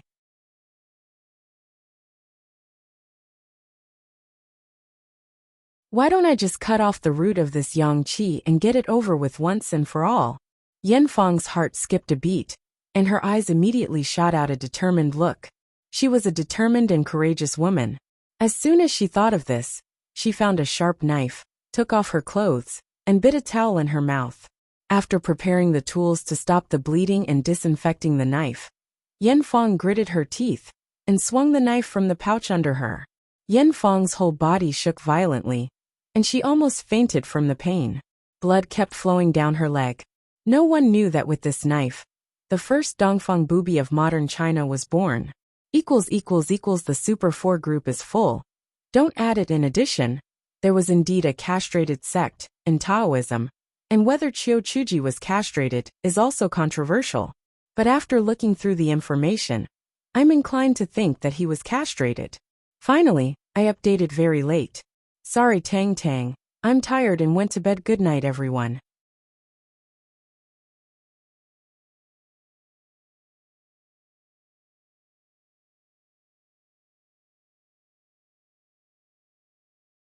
Chapter 759. While Yen Fong was castrating herself, Su Chan, Ziyuan, and Chris had already arrived at Harrisburg on the other side of the Pacific Ocean. Compared with other famous large cities in the United States, Harrisburg was much smaller, although it was the capital of a state. Except for Pennsylvania State University, which was known as the most famous university for cultivating entrepreneurs in the country, it could be said that there was almost nothing worth paying attention to in this city. Tens of thousands of people lived in this sparsely populated place. It was like sprinkling a handful of pepper into a pot of soup. Nothing could be seen. Except for people in the community and the main city, there were almost no signs of human habitation in other places. Su Chan and Ziyuan didn't have passports, so it was naturally impossible for them to swagger on the plane with Chris. However, they couldn't fly all the way. After flying for tens of thousands of kilometers, even if they didn't vomit blood, they would be exhausted. Therefore, Su Chan and Ziyuan successfully boarded the plane from Shanghai to Harrisburg under the cover of the goddess Nyan seal. Harrisburg was not a very famous place. There were not many people going there, and there were few flights. There were many empty seats on the plane. After Su Chan and Ziyuan got on the plane, they found a place at random and sat down peacefully. They either meditated or closed their eyes to sleep. Anyway, the plane had taken off, and there was no such thing as passengers getting on halfway, so they didn't have to worry about being discovered. After the three of them got off the plane, Chris stopped a taxi. Instead of going home, she went straight to Harrisburg Hospital. This hospital was equivalent to a city hospital in China. It had 400 beds, and was a first-class hospital with complete facilities. Chris was worried about the safety of her grandmother. Along the way, she didn't have time to introduce the customs of Harrisburg to Su Chan and Ziyuan. She just looked out of the window, anxious to go home. Su Chan looked out of the window curiously. The scenery outside was in sharp contrast to the scenery of China, which was full of people and buildings. The first thing she saw was the extremely wide grass, as if she was in a grassland. After the taxi drove for a long time, they slowly entered the city. There were gradually more buildings around them, but there were not many tall buildings, which was very different from what Su Chan had expected. The driver was a black man. Along the way, he kept sneaking glances at Ziyuan and Su Chan through the rearview mirror. These two beautiful women from the east had different appearances, but they were both stunning beauties, which really amazed him. The black man was talkative. Along the way, he tried to strike up a conversation with Su Chan and Ziyuan several times, but the two of them didn't understand English and didn't want to show their timidity outside, so they turned their heads and looked out of the window, as if they didn't want strangers to come in. The black man had failed to strike up a conversation with Su Chan, so he had no choice but to settle for the next best thing. He turned his head and tried to strike up a conversation with Chris. Annoyed, Chris couldn't help but yell at him. Only then did the black man obediently start driving his car. However, it didn't take long for him to start playing black blues music again. He was humming unconsciously, which really annoyed Su Chan and the others. On the wide and empty asphalt road of Harrisburg, a taxi was driving fast, and from time to time, a burst of fast-paced rap music came from the window. They drove all the way to Harrisburg Hospital. Su Chan and the others ran out of the car, as if they were fleeing for their lives. Su Chan patted her chest and said to Ziyuan with a wry smile, "Sister Ziyuan, this foreigner is too talkative, isn't he? He didn't stop talking all the way. I really want to poke his acupoints." Ziyuan smiled and said, "I want to too, but I can only think about it. This is not like our country. A little trouble here can lead to big trouble." Su Chan nodded and looked around carefully. At this time, after Chris had paid the bill, she came to their side, patted Su Chan's arm, and said, "Come, you guys come with me over here." Su Chan and Zi Yuan followed Chris into Harrisburg Hospital. After entering the inpatient building, Chris asked the nurse on duty and went straight to her grandmother's care ward. Chris's family was considered a famous family in the local area, so Lin Guiying lived in a special care ward. It was a single room, spacious and bright, with a special senior nurse in charge of taking care of her. As soon as Chris entered the door, she saw a young woman and a well-dressed man sitting by Lin Guiying's bed. This young woman was Chris's biological sister, Kurt, and the man next to her was her husband. Kurt immediately stood up when he saw Chris. With a look of surprise on his face, he walked over to her, opened his arms and hugged her tightly. "Oh, Chris, baby, I thought I would never see you again. Jim said that you were far away in China and didn't want to come back." Chris patted her on the back and kissed her on the cheek. Then, she hugged Kurt's husband and said in a low voice, "How is Grandma? Hasn't she always been in good health? Why did she suddenly?" As she spoke, Chris looked over and saw that Lin Guiying, who used to be able to jump on plum stacks as tall as a man, was now lying quietly on the hospital bed. There was a breathing tube connected to a ventilator in her mouth, and a nasal feeding tube connected to her nose to deliver liquid food. Her eyes were closed and her body was motionless.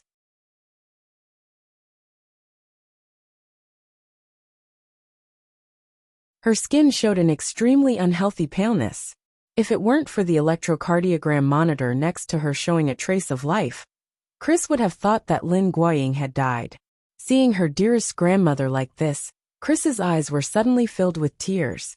Kurt, who was at the side, sighed softly and said, "A few days ago, when Granny was practicing her martial arts on a wooden pole, she probably fell from it. When the servants found her, she had already been unconscious for a few hours. When she was sent to the hospital, the doctor said that it was a sudden cerebral thrombosis that caused her paralysis. Now she is in a vegetative state, and I don't know if she will wake up." Kurt had been studying abroad since he was a child, so he didn't have any deep feelings for Lin Guiying. However, Lin Guiying had a high status in the family. As a junior, he naturally had to come back to check on her. After explaining the situation in a low voice, she looked at Zi Yuan and Su Chan and motioned for Chris to introduce them. "Chris, who are these two?"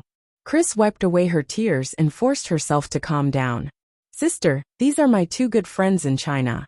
Her name is Su Chan, and her name is Zi Yuan." As she spoke, she introduced Kurt and her husband to Su Chan and Zi Yuan. After shaking hands politely and reservedly according to etiquette, Zi Yuan's eyes couldn't help but fall on Lin Guiying. After looking at her carefully for a while, she suddenly frowned and reached out to touch Lin Guiying's wrist.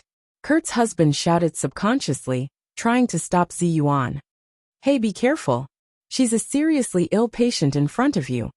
Zi Yuan didn't understand what he was saying, so she just glanced at him faintly. This glance stunned Kurt's husband, and he almost lost his composure on the spot because of Zi Yuan's amazing appearance.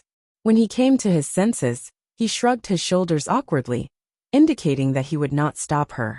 Kurt saw Zi Yuan press Lin Guiying's pulse with her hand, then explore her neck and heart. She couldn't help but pull Chris aside and whisper, "Chris, who are they? What are they doing here?" Chris's eyes were full of hope as she stared at Zi Yuan, as if she was eager to see a trace of good news from Zi Yuan's face in the next second. She said casually, "They are all very powerful. Doctors. Well, they can also be considered doctors." Kurt slapped her forehead. "Damn it. What do you mean by they can also be considered doctors?" "Hey, Chris, I know that you have been very obsessed with China since you were a child, but you don't have to provoke the Chinese for such a thing, do you?" The beauty of Su Chan and Zi Yuan was extremely amazing, transcending any racial prejudice and national boundaries. Even the strongest racist would be shocked by their amazing beauty when they saw Zi Yuan, and Su Chan. Kurt was naturally aware of her husband's absent-minded state. She herself could be considered a beautiful woman.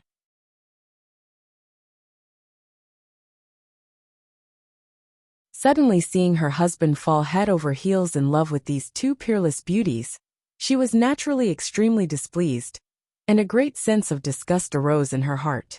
Chris was worried about the safety of her grandmother, so she didn't pay much attention to her sister's thoughts. She said casually, "It's okay. Let them see. There can't be a worse situation than this. They should have a way." Kurt knew that although her sister was younger than her, she was determined and very strong-willed. It was difficult for anyone to change her mind once she decided on something. She was unhappy and muttered in a low voice, "Humph, these ignorant Chinese people know nothing but selling fake goods and playing kung fu." Chris glanced at her quickly. She was not in the mood to argue with her sister here. She walked over to Ziyuan and asked in a low voice, "Ziyuan, how is my grandmother?" Ziyuan withdrew her hand and looked at Chris. She quickly glanced at Kurt and her husband with some scruples. Chris knew what she meant and quickly said in Chinese, "It's okay. They don't understand Chinese. Just tell me directly." Ziyuan nodded. "Chris, I have good news and bad news, as well as good news that is neither good nor bad. Which one do you want to hear first?" Chris said without hesitation, "Listen to the good news first." Ziyuan smiled slightly. "The good news is, your grandmother didn't have a cerebral thrombosis. It's just that the symptoms are very similar." Chris beamed with joy. "Yes, my grandmother is in good health. She was practicing boxing before the disease broke out. My sister said that she fell from the plum blossom stump." Plum blossom stump? Ziyuan looked at Lin Guarying, who was lying in the hospital bed, and said, "It turns out that she practiced plum blossom boxing. No wonder your grandmother is so old, but her internal organs are very healthy and strong. Among the elderly she is very good." Chris took a deep breath and said, "Well, I've heard the good news. It's time to tell the bad news." Seeing that she was like an uneasy prisoner waiting to be sentenced, Ziyuan couldn't help but smile and comfort her. "Don't be so nervous. It's not that bad. The bad news is that your grandmother isn't sick, but she's been cursed by someone." "Ah!" Chris and Su Chan were shocked at the same time. Su Chan hurriedly rushed to Lin Guoying's side, opened her eyelids to take a look, and then reached out to test her meridians. Kurt frowned and wanted to interrupt them, but he couldn't because of Chris. He could only stare at Ziyuan and Su Chan sullenly. Su Chan took a quick look and returned to Ziyuan's side in surprise. She said to Chris, "It's the soul-stealing spell. This is a Taoist magic. Did your grandmother offend some cultivators?" Chris looked confused.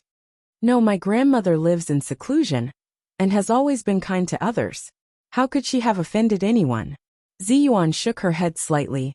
"Now let me tell you the good news.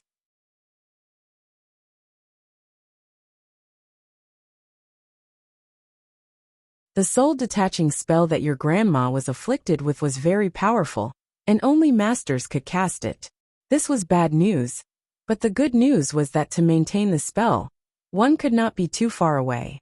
In other words, the furthest she could go was near Harrisburg.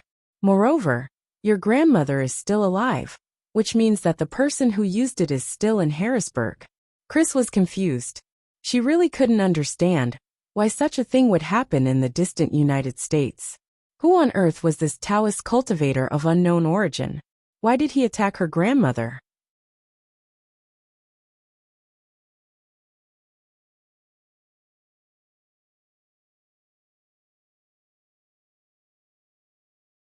Chapter 760.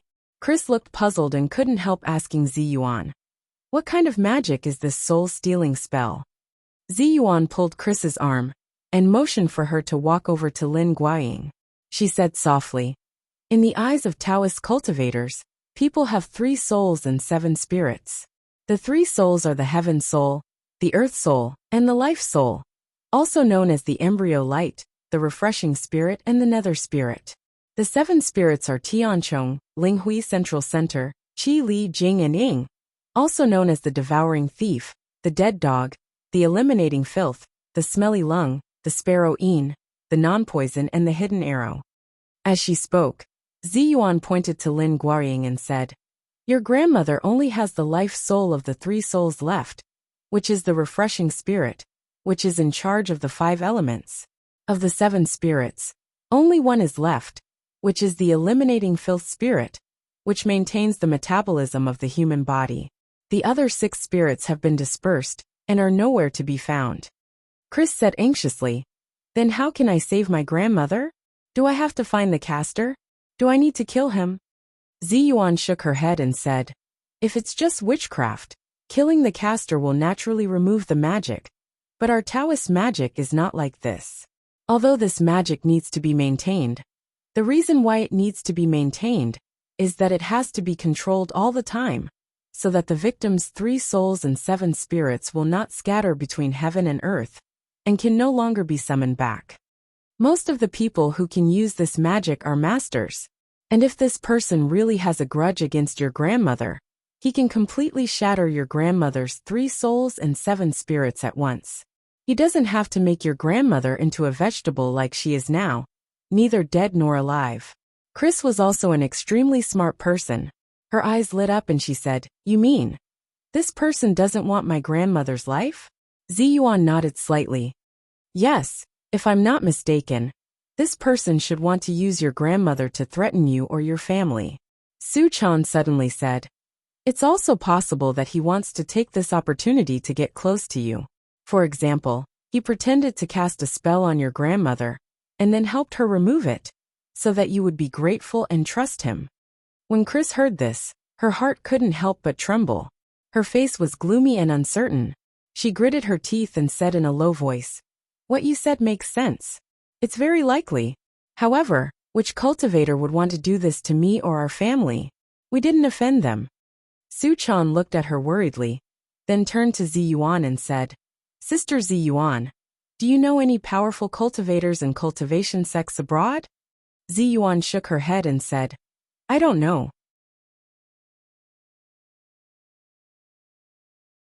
There was a trace of connection between the domestic cultivation world and the foreign cultivation world 30 or 40 years ago.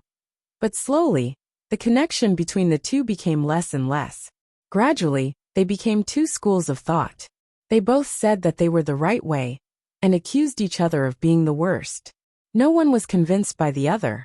Even the foreign cultivation world shouted that the masters were abroad, and they sneered at the domestic cultivators, and disdained them.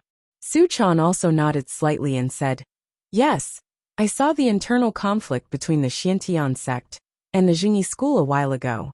At that time, I also felt that the Xiantian sect was very powerful, and seemed to have many masters. By the way, Sister Ziyuan, do you think it could be the Xiantian sect? Ziyuan thought for a moment and said, I don't know, but it shouldn't be. The 2 of them were talking in low voices. Kurt's eyes were wide open, and she was confused. She didn't know what they were talking about. She grabbed Chris and said unhappily, Chris, what are you talking about with your Chinese friends?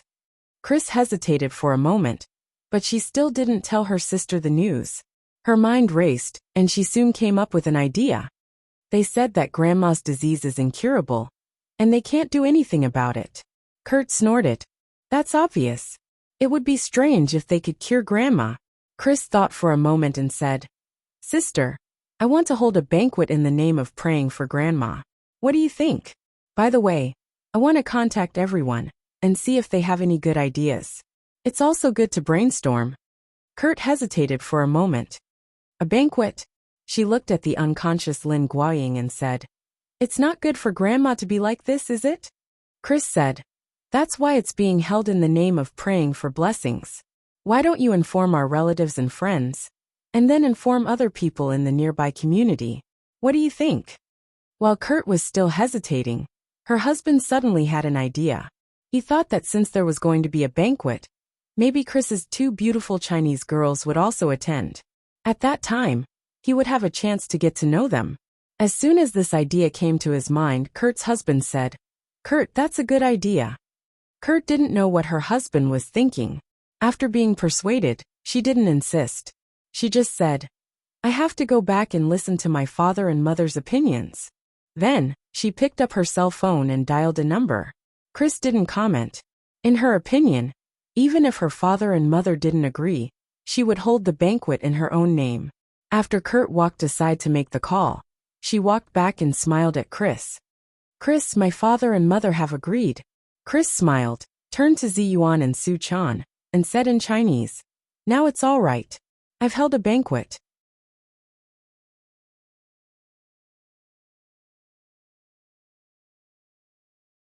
If someone is really plotting against me behind my back, He will definitely come to my banquet and jump out in a hurry. Ziyuan nodded approvingly and said, "That's a good idea. It's a good method." Su Chan also said with a smile, "This person definitely won't expect us to be standing behind you." The three of them smiled at each other, as if they could already see the shock and surprise on the other party's face after their scheme had been exposed. However, Su Chan and Ziyuan had never expected who was standing behind this mastermind. Westerners had a strong sense of independence. Many of them would choose to move out as soon as they had the financial ability after they reached adulthood. Chris was the same. Although she often went to Lin Guoying's house in the garden to have fun, her own house was in a spacious green lawn not far away. Chris had a small 3-story villa, compared with ordinary people's wooden houses that could be dismantled and transported. The villa she lived in was made of stone. The front yard was a wide and flat lawn, and there was a circle of flowers in the middle of the lawn. A middle-aged Asian woman was kneeling beside the flower bed through a cloth towel, carefully trimming and arranging the flowers. When Chris returned to her home with Ziyuan and Su Chan, she first greeted the Asian woman. "Aunt Wang, I'm back." The Asian woman turned around and looked at Chris in surprise, saying, "Chris, why are you back? I heard from Jim that you weren't coming back." Chris forced a smile. "Grandma is sick. Of course, I have to come back to see her."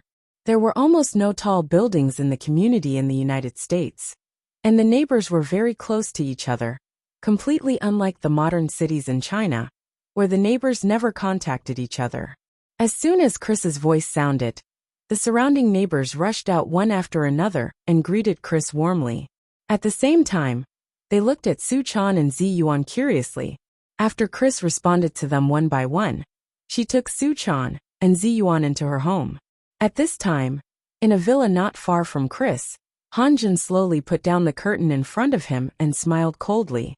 In order to pursue Chris, he had specially bought this villa here at a high price, just to get close to her first. Now that he saw that Chris had finally returned as he had wished, he was so proud that he wanted to rush out and greet her immediately. But he held back and thought proudly, "Don't worry, Chris. It's not the best time to greet you yet. When I appear in front of you again, you will cry and beg me to save your grandma." Hanjin looked back proudly and said respectfully, "Master, what should we do next?" The person standing in front of Hanjin was none other than Su Ling, a Jinshan master who had once shown off his power on Tiandu Peak. Standing next to him was the blind Taoist priest Su Kong, who had stabbed his eyes in order to save his Shixiang.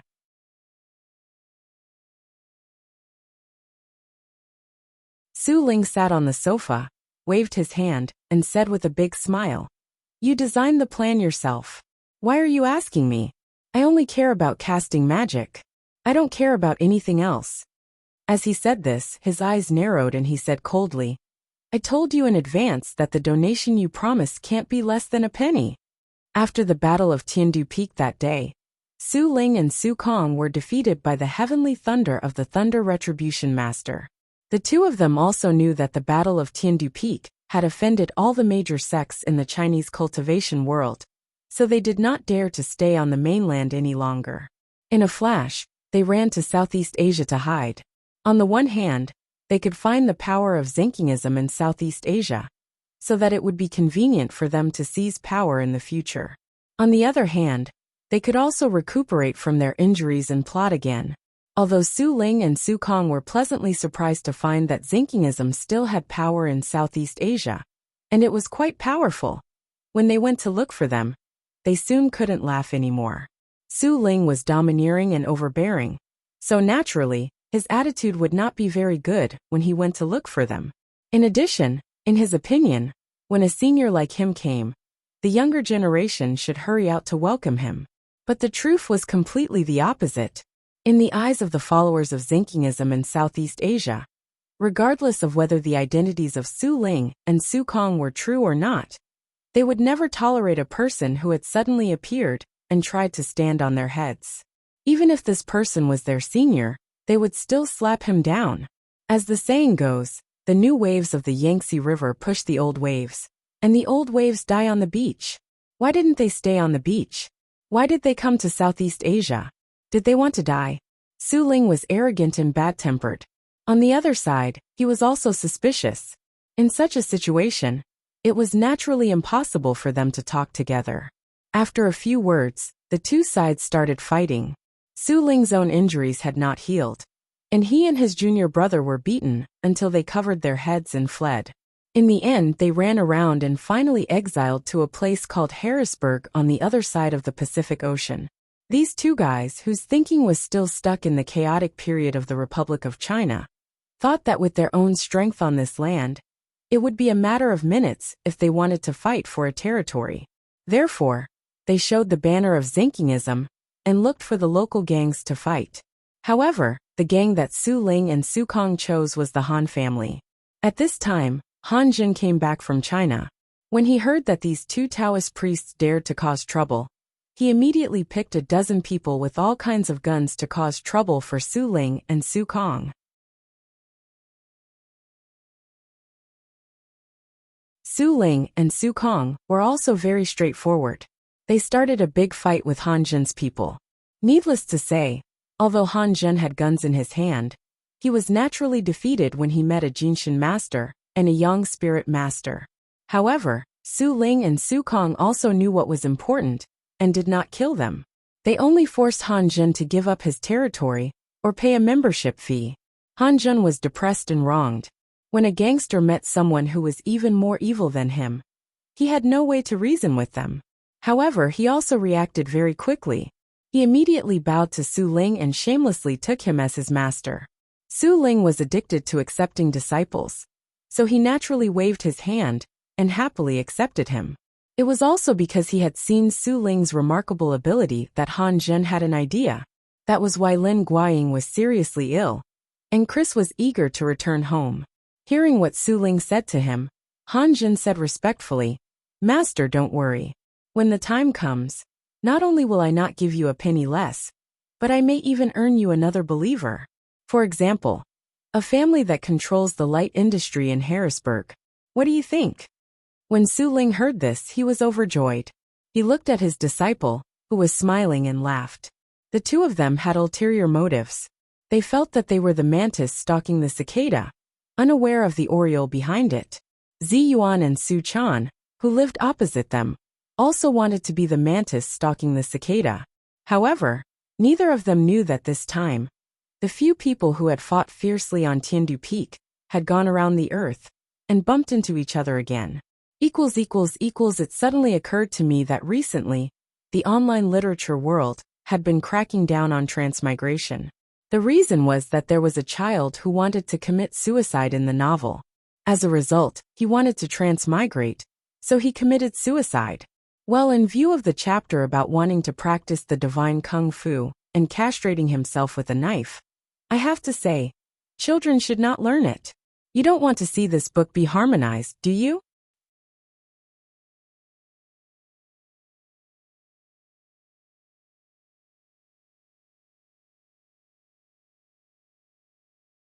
Chapter 761. The banquet that Chris held at her home kicked off the next evening.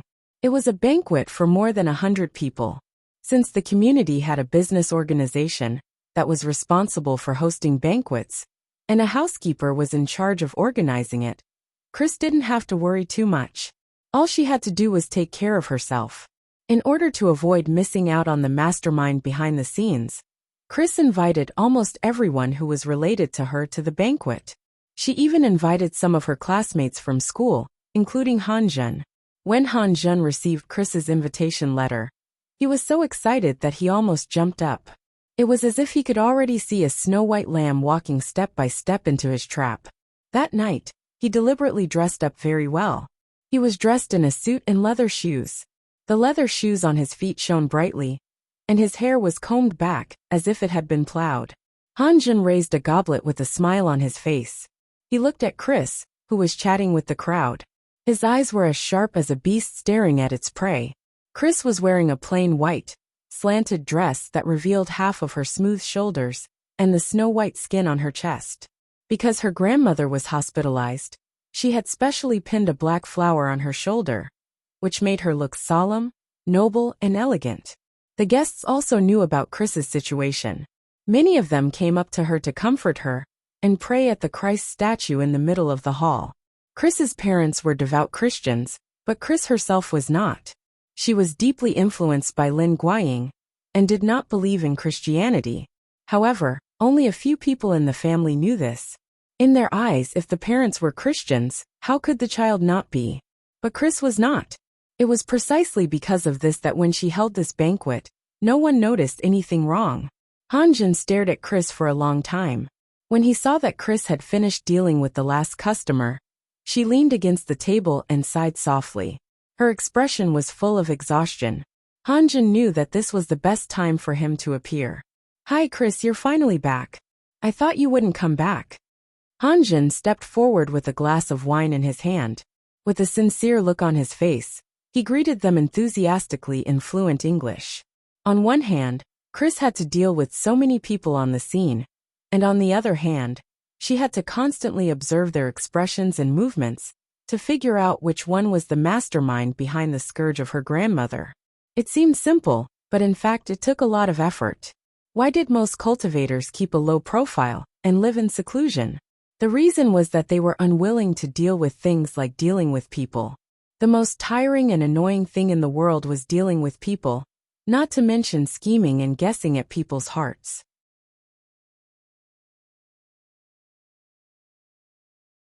Because of this, each sect in the cultivation world often had a person who had a strong voice.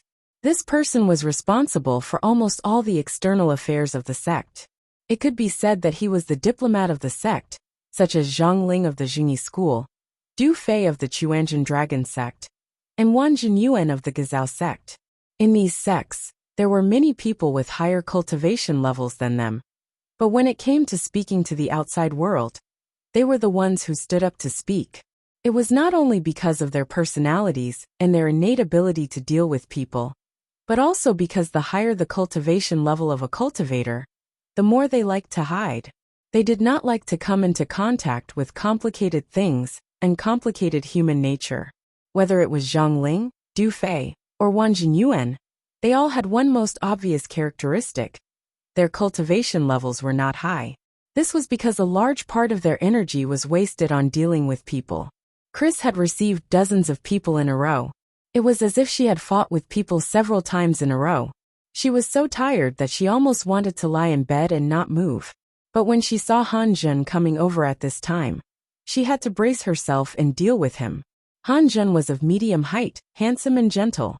He was dressed in expensive clothes and wore a pair of black-rimmed glasses on his face, which perfectly set off his dignified, noble, and restrained temperament. In terms of appearance alone, Hanjun was not inferior to any movie star. Although he was Asian, his rich family background and handsome appearance made him have many suitors at Pennsylvania State University. Unfortunately, Chris knew Hanjun very well. She knew that this man had a shrewdness that did not match his age. He would do anything to achieve his goals. He was a man who had no bottom line or morality at all. It was because she had long seen through this that Chris had always kept a respectful distance from Hanjun's pursuit. Many girls who pursued Hanjun but failed became more and more jealous of Chris because of this, thinking that she was a whore who only knew how to pretend to be virtuous. But only Chris knew that when she observed Hanjun up close, she could see a deeply hidden possessiveness in the man's eyes. And today, the strange light in Hanjun's eyes made Chris feel particularly vigilant. Chris forced a smile and said in fluent Chinese, "The weather is unpredictable, and people have their ups and downs.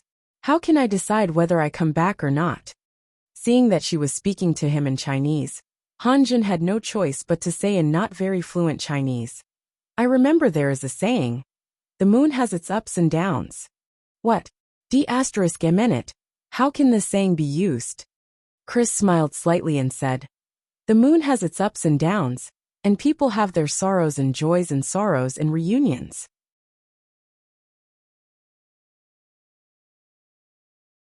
This is Su Dongpa's Shuidiao Getu, one of my favorite poems.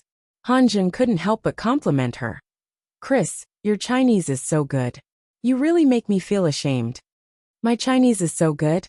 Chris muttered in her heart, and her expression became a little strange. She couldn't help but think of Li Yundong's evaluation of her. Your Chinese is at most at the level of a 5th or 6th grader in primary school. If you can cultivate to the primary level of the Jinshan, it will be the limit, because you don't understand the real traditional culture of China. You don't know what the unity of heaven and man is, and what the infinite void is. My level of a 5th or 6th grader in primary school is really good. Then what level is this Hanjun? For a moment, Chris felt that it was very absurd. She, a blonde foreign girl, had been sincerely praised by this black-haired, black-eyed Chinese man in front of her for her excellent Chinese. And he, a Chinese man of pure Chinese descent, couldn't even finish a shuidiaogetu. On the other hand, she, a foreign devil who had been criticized by Li Yundong as being at the level of a primary school student, had continued. This was really an ironic scene full of black humor. Hanjun saw that Chris's smile was a little strange and her eyes were flickering, as if she was thinking about something. But he didn't think too much about it. He didn't believe that this prey could jump out of his palm. He smiled and said, "Chris, don't worry about your grandmother. I believe that after the worst comes the best. Your grandmother will get better." At this time, Chris also came to her senses. She smiled slightly, raised her glass to Hanjun, and said, "Thank you for your kindness. Cheers." After they clinked their glasses and took a sip, Chris suddenly asked, "By the way, Hanjun, do you know any good way to save my grandmother? You know, the best doctors in Pennsylvania have been invited, but they are all at a loss. Maybe you have a good doctor that you can recommend to me?" Chris had said this to almost everyone before, and the guests she had invited naturally knew the purpose of Chris's banquet, so they had done their homework early. Chris had received a thick stack of business cards. However, most of the business cards were famous doctors from famous cities, such as New York, Washington, and Los Angeles. But there was no answer that Chris was looking for. But when she said these words to Hanjun mechanically, Hanjun couldn't help but be ecstatic. "Wow, I was just worried about how to say it, and you actually came to me. Then I won't stand on ceremony." The strange look in Hanjun's eyes made the tired Chris immediately put up her guard. Her heart suddenly skipped a beat, and she stared at Hanjun, as if she had noticed something.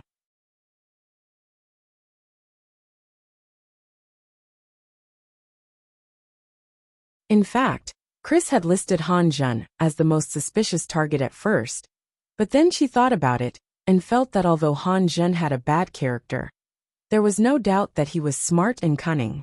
He would not do such a thing at such a critical juncture. Once she found out, her disgust for him would definitely escalate to hatred. It was impossible for him not to have thought of this. However, Chris had not expected that Hanjun would actually run into Su Ling and Su Ke. Moreover, Hanjun had only known that Chris had gone to China, but he did not know that Chris had gone to China to study cultivation. Therefore, when he had run into a cultivator, he had thought that he was the only lucky person in the world who knew about such a powerful character. Therefore, Hanjun had only covered up this matter a little at the beginning, but then he had swaggered out and stood up without any scruples. One was a little presumptuous, while the other was self-righteous. The two sides had accidentally come together, resulting in the current situation. The most suspicious person had been let go by Chris, but in the end, after a round of investigation, the suspect had still fallen on this guy. Hanjun pretended to be hesitant and said, "Chris, I do have a way, but..." Seeing his abnormality, Chris became more and more vigilant in her heart, but she did not show it on her face. Instead, she asked anxiously, "But what?" Hanjun looked around and said in a low voice, pretending to be mysterious, "I know a very powerful Taoist priest. He should be able to cure your grandmother's illness. Are you interested in meeting him?" It really was him. Hearing this, Chris was shocked. She immediately clenched the wine glass in her hand so hard that she almost crushed it in an instant. However, she came from a famous family and was very shrewd. She forcibly suppressed the anger in her heart and showed a puzzled expression on her face. "A Taoist priest? A Taoist priest can cure diseases?" Seeing Chris's expression, Hanjun was not surprised but happy. He said with a smile, "I knew you would react like this. When I first saw this Taoist priest, I had the same thought as you. Hey Chris, although you know China well, You probably don't know how many magical powers these Taoist priests have, do you? Chris sneered in her heart and thought to herself, if I tell you about the fighting methods I've seen in China, you will be scared to death. However, she deliberately said disapprovingly, is that so? Han Jun waved his hand and said mysteriously, Chris, if you don't believe me, come with me to see it. How about it? It's at my house. It's not far from here. Chris hesitated for a moment and quickly glanced upstairs. She saw Zi Yuan, who was secretly looking at her through the gap of a half-hidden door upstairs, nodding gently at her. Chris immediately made up her mind and said to Han Jun, okay, take me to see it.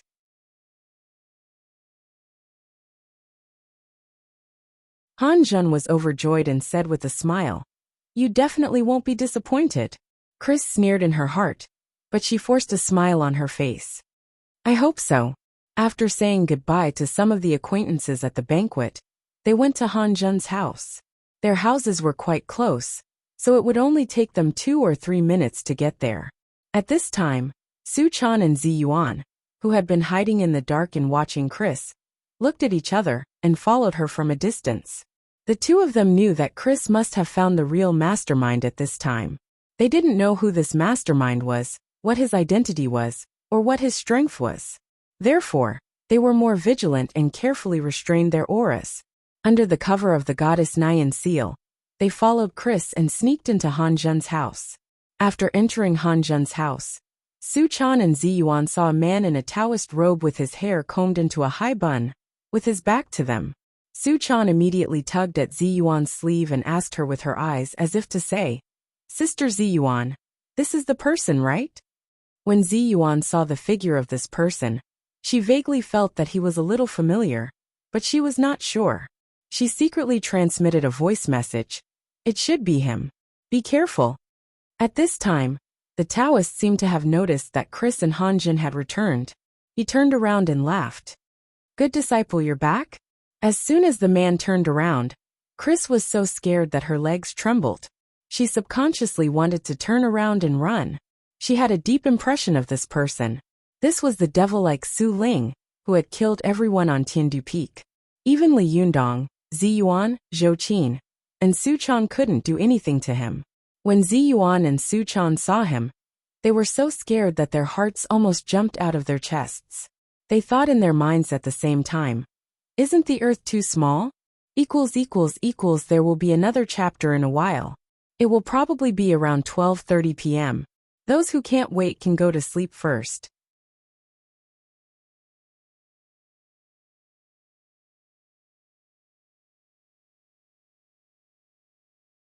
Chapter 762. If they went back 2 months, Su Ling was really an unbeatable super boss for Li Yunyang, Zi Yuan, and the others. Not only did he have a lot of blood, thick skin, and fast regeneration, but his attack power was also super strong. The most abnormal thing was that after injuring him, he would go berserk and use a large-scale indiscriminate magic attack, which was almost an instant kill. Such an opponent was really a nightmare, and they really couldn't afford to hurt him. Fortunately, after the battle at Tiandu Peak, Zi Yuan finally broke through the bottleneck and cultivated to the Jinshin phase. Although she had not fought a real Jinshin battle with anyone yet, she was still a Jinshin master. Su Chan had also broken through to the seven-tailed fox spirit realm. Although she was not yet in the Jinshin phase, once a fox demon cultivated to the top phase of the Yang spirit, once she revealed her true body, with the unique characteristics of long hair, thick skin, and immunity to mini magic of the fox demon, she also had the strength to compete with a Jinshin master. Although it was unlikely that she could win, at least she would not be like an ordinary Yang spirit master, who had no room to fight back. But even if the two of them had broken through to such a realm, they were still scared when they suddenly saw Su Ling. During the battle at Tiandu Peak, Su Ling had left a deep impression on them. Although this guy was a little arrogant, his strength was definitely not for show. He was extremely fierce in fighting. He had suppressed hundreds of cultivators by himself, and beaten them so fiercely that Zi Yuan and the others didn't have any temper at all. That was not something that anyone could do. As soon as Su Chan saw Su Ling, she immediately grabbed Zi Yuan with her hand. Her eyes were wide open, and her frightened eyes seemed to be saying, "Sister Ziyuan, what should we do?" Ziyuan had never dreamed that after flying tens of thousands of kilometers to the distant Harrisburg, they would actually meet Su Ling. There was a touch of fear in Ziyuan's eyes. The psychological shadow left by the battle at Tiandu Peak was really a little big. She suddenly saw Su Ling in this unfamiliar place. It would be a lie to say that she was not afraid, but after all, she was not an ordinary person. She calmed down in a moment and sent a voice transmission to Chris. "Don't worry. He definitely hasn't found us. And he doesn't necessarily know about Chris's situation." Sure enough, after glancing at Chris, Su Ling did not show any abnormality. As if it was the first time he had seen her. Su Chan secretly admired Ziyuan. Ziyuan's speculation is not wrong at all. She can still accurately speculate the situation in such an extremely shocked situation. It's really amazing. At this time, she also understood that although Chris had seen Su Ling in the Battle of Sky Capital Peak, it did not mean that Su Ling could recognize her.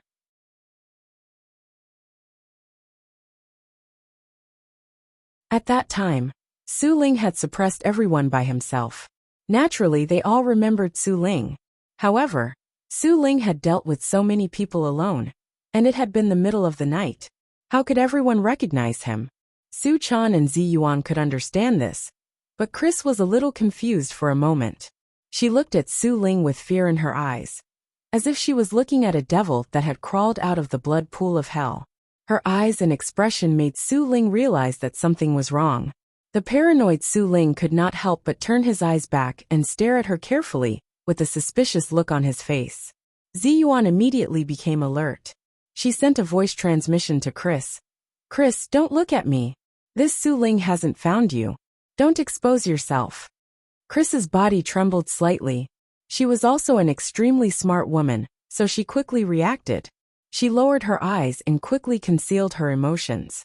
At this time, Su Ling also looked at her suspiciously and suddenly said, "Do you know me?"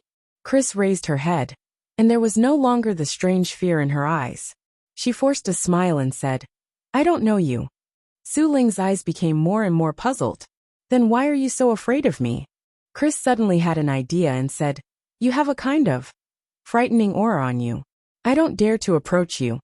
These words made Su Ling laugh proudly. The suspicion in his heart disappeared. He walked forward with a smile and said, "Don't be afraid. I'm a very easygoing person." When Chris saw him coming over, she was so nervous that all the hair on her body stood on end. She couldn't help clenching her fists. Even though Ziyuan was by her side, she couldn't stop her fear from spreading rapidly throughout her body. In the face of such a demon who killed people without blinking an eye, it was still uncertain whether Ziyuan and Su Chan could beat him. Now his grandmother's life was obviously in his hands. Not only had he failed to save his grandmother, but he was also about to lose his own life. In such a situation, who wouldn't be afraid? Although Su Ling was pleased by Chris' flattering words, he was soon suspicious of Chris' abnormal vigilance. At this time, a Taoist priest with a black cloth covering his eyes walked out from the inner room. It was none other than Jiao Buli Meng, Meng Buli Su Kong. Although Su Kong was blind, he seemed to be able to see the surrounding scenery. He walked around the furniture and sofa in the living room, walked up to Su Ling, and whispered a few words in his ear. Su Ling's eyes flashed, and he said to Chris, "Did my disciple mention me to you?" Han Zhen, who had been unable to get a word in, said, "Master, Chris's grandmother is seriously ill. I want to ask you to take a look at her. What do you think?" Su Ling said to Chris with a fake smile, "Do you believe me?" Chris hesitated for a moment and did not speak. Her reaction was within Han Zhen and Su Ling's expectations. If it had been anyone else, it would have been strange if they had been in Chris's shoes and said that they believed her at this time. Su Ling nodded and said, "You haven't seen a cultivator like me before, have you?" Chris hesitated for a moment, afraid that Su Ling would recognize that she had appeared on Tiandu Peak, so she nodded and said, "No." At this time, Su Ling's eyes flashed, and he quickly grabbed Chris's hand and said, "Oh, then let me see how you are." Chris was already nervous and afraid. Seeing Su Ling grab her, she immediately trembled with fear. She reflexively took a step back and withdrew her hand. Although she reacted quickly, Su Ling's hand quickly brushed past her wrist. In just this moment, Su Ling's Jinqi immediately invaded Chris's body. Although Chris lacks systematic and formal cultivation, she had been transformed by the Diyuan Jindan, and the essence, qi, and blood in her body were extremely strong. As soon as Su Ling's Jinqi probed, the aura in her body immediately bounced back. Su Ling was just testing, so he only used 20% of his strength, but it was bounced back by a foreigner. Su Ling was shocked, and then he became furious. His fingers were like hooks as he grabbed at Chris fiercely. "You're lying. You're a cultivator. How dare you lie in front of me? You're courting death." Chris was so frightened that her beautiful face turned pale. She turned around and ran back wildly. At this time, Ziyuan also appeared in an instant. The ninth heaven Ziyuan silk suddenly turned into a purple flash of lightning, like an extremely sharp awl, stabbing toward Su Ling's palm. After Ziyuan had broken through to the Jinshin phase, her personal powerful magical weapon had also improved. In the world, only the Jinshin could break it. In the past, the ninth heaven Ziyuan silk could not break it, but now it was different. If Su Ling grabbed it with his bare hands, his palm and arm would be drilled a bloody hole by the ninth heaven Ziyuan silk. Su Ling only felt a gust of wind stabbing toward his palm, which made his hair stand on end. Obviously, this gust of wind had the effect of breaking armor. Otherwise, he would not have been so vigilant. Su Ling subconsciously withdrew his hand and stepped back. When he took a closer look, he suddenly became angry and said with a ferocious smile, "Well, it's you. There's a way to heaven. But you don't want to go to hell." In the Battle of Tiandu Peak, Su Ling had a deep impression of Ziyuan. Although his previous fierce attacks had been blocked by Li Yunyang, in addition to the Heavenly Thunder and the Hell Wuzhang Enchanting Jade, Ziyuan's powerful magical weapon, the ninth heaven Ziyuan silk, had really hurt him. At this time, seeing this powerful magical weapon again, it was really like seeing an enemy. Su Ling shouted, "Sure, catch this foreign girl." The void immediately shot towards Chris like a cannonball.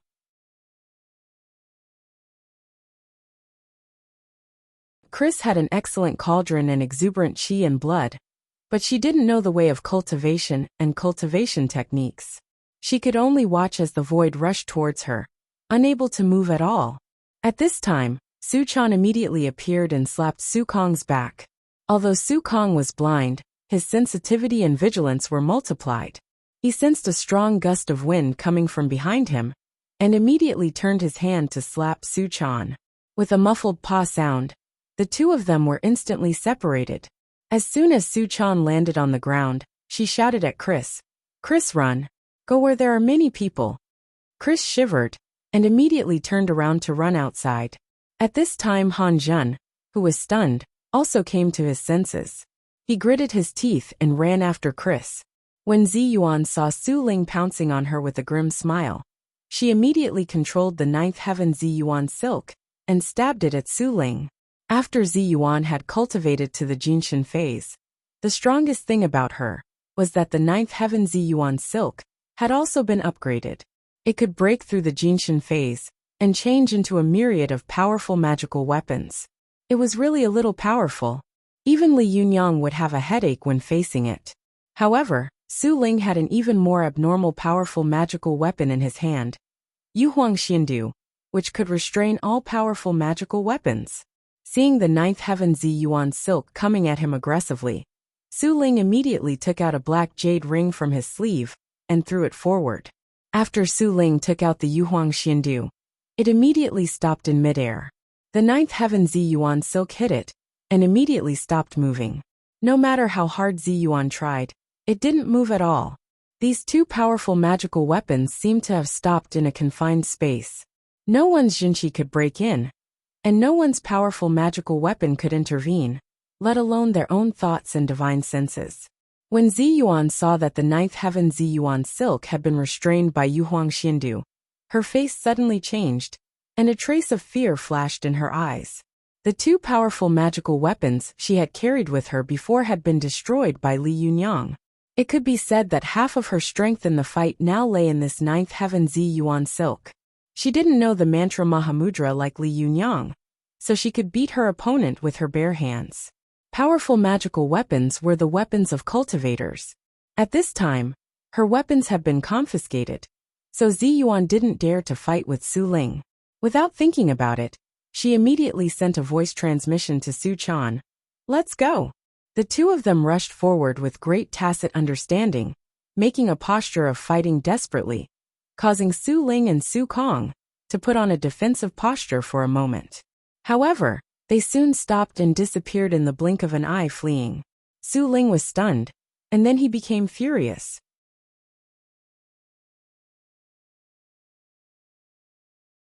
B****, how dare you trick me? Chase. Even if I have to chase you to the ends of the earth, I will kill these two B***cheese. You're tuning in to the Li Mei's Sword of Destiny YouTube channel. We're so grateful for your support, and don't forget to subscribe to join us on this incredible journey through captivating stories. Your generosity through donations truly makes a world of difference, as it's the primary source of revenue that allows me to expand and enhance this channel for you. Thank you from the bottom of my heart for being a part of this adventure.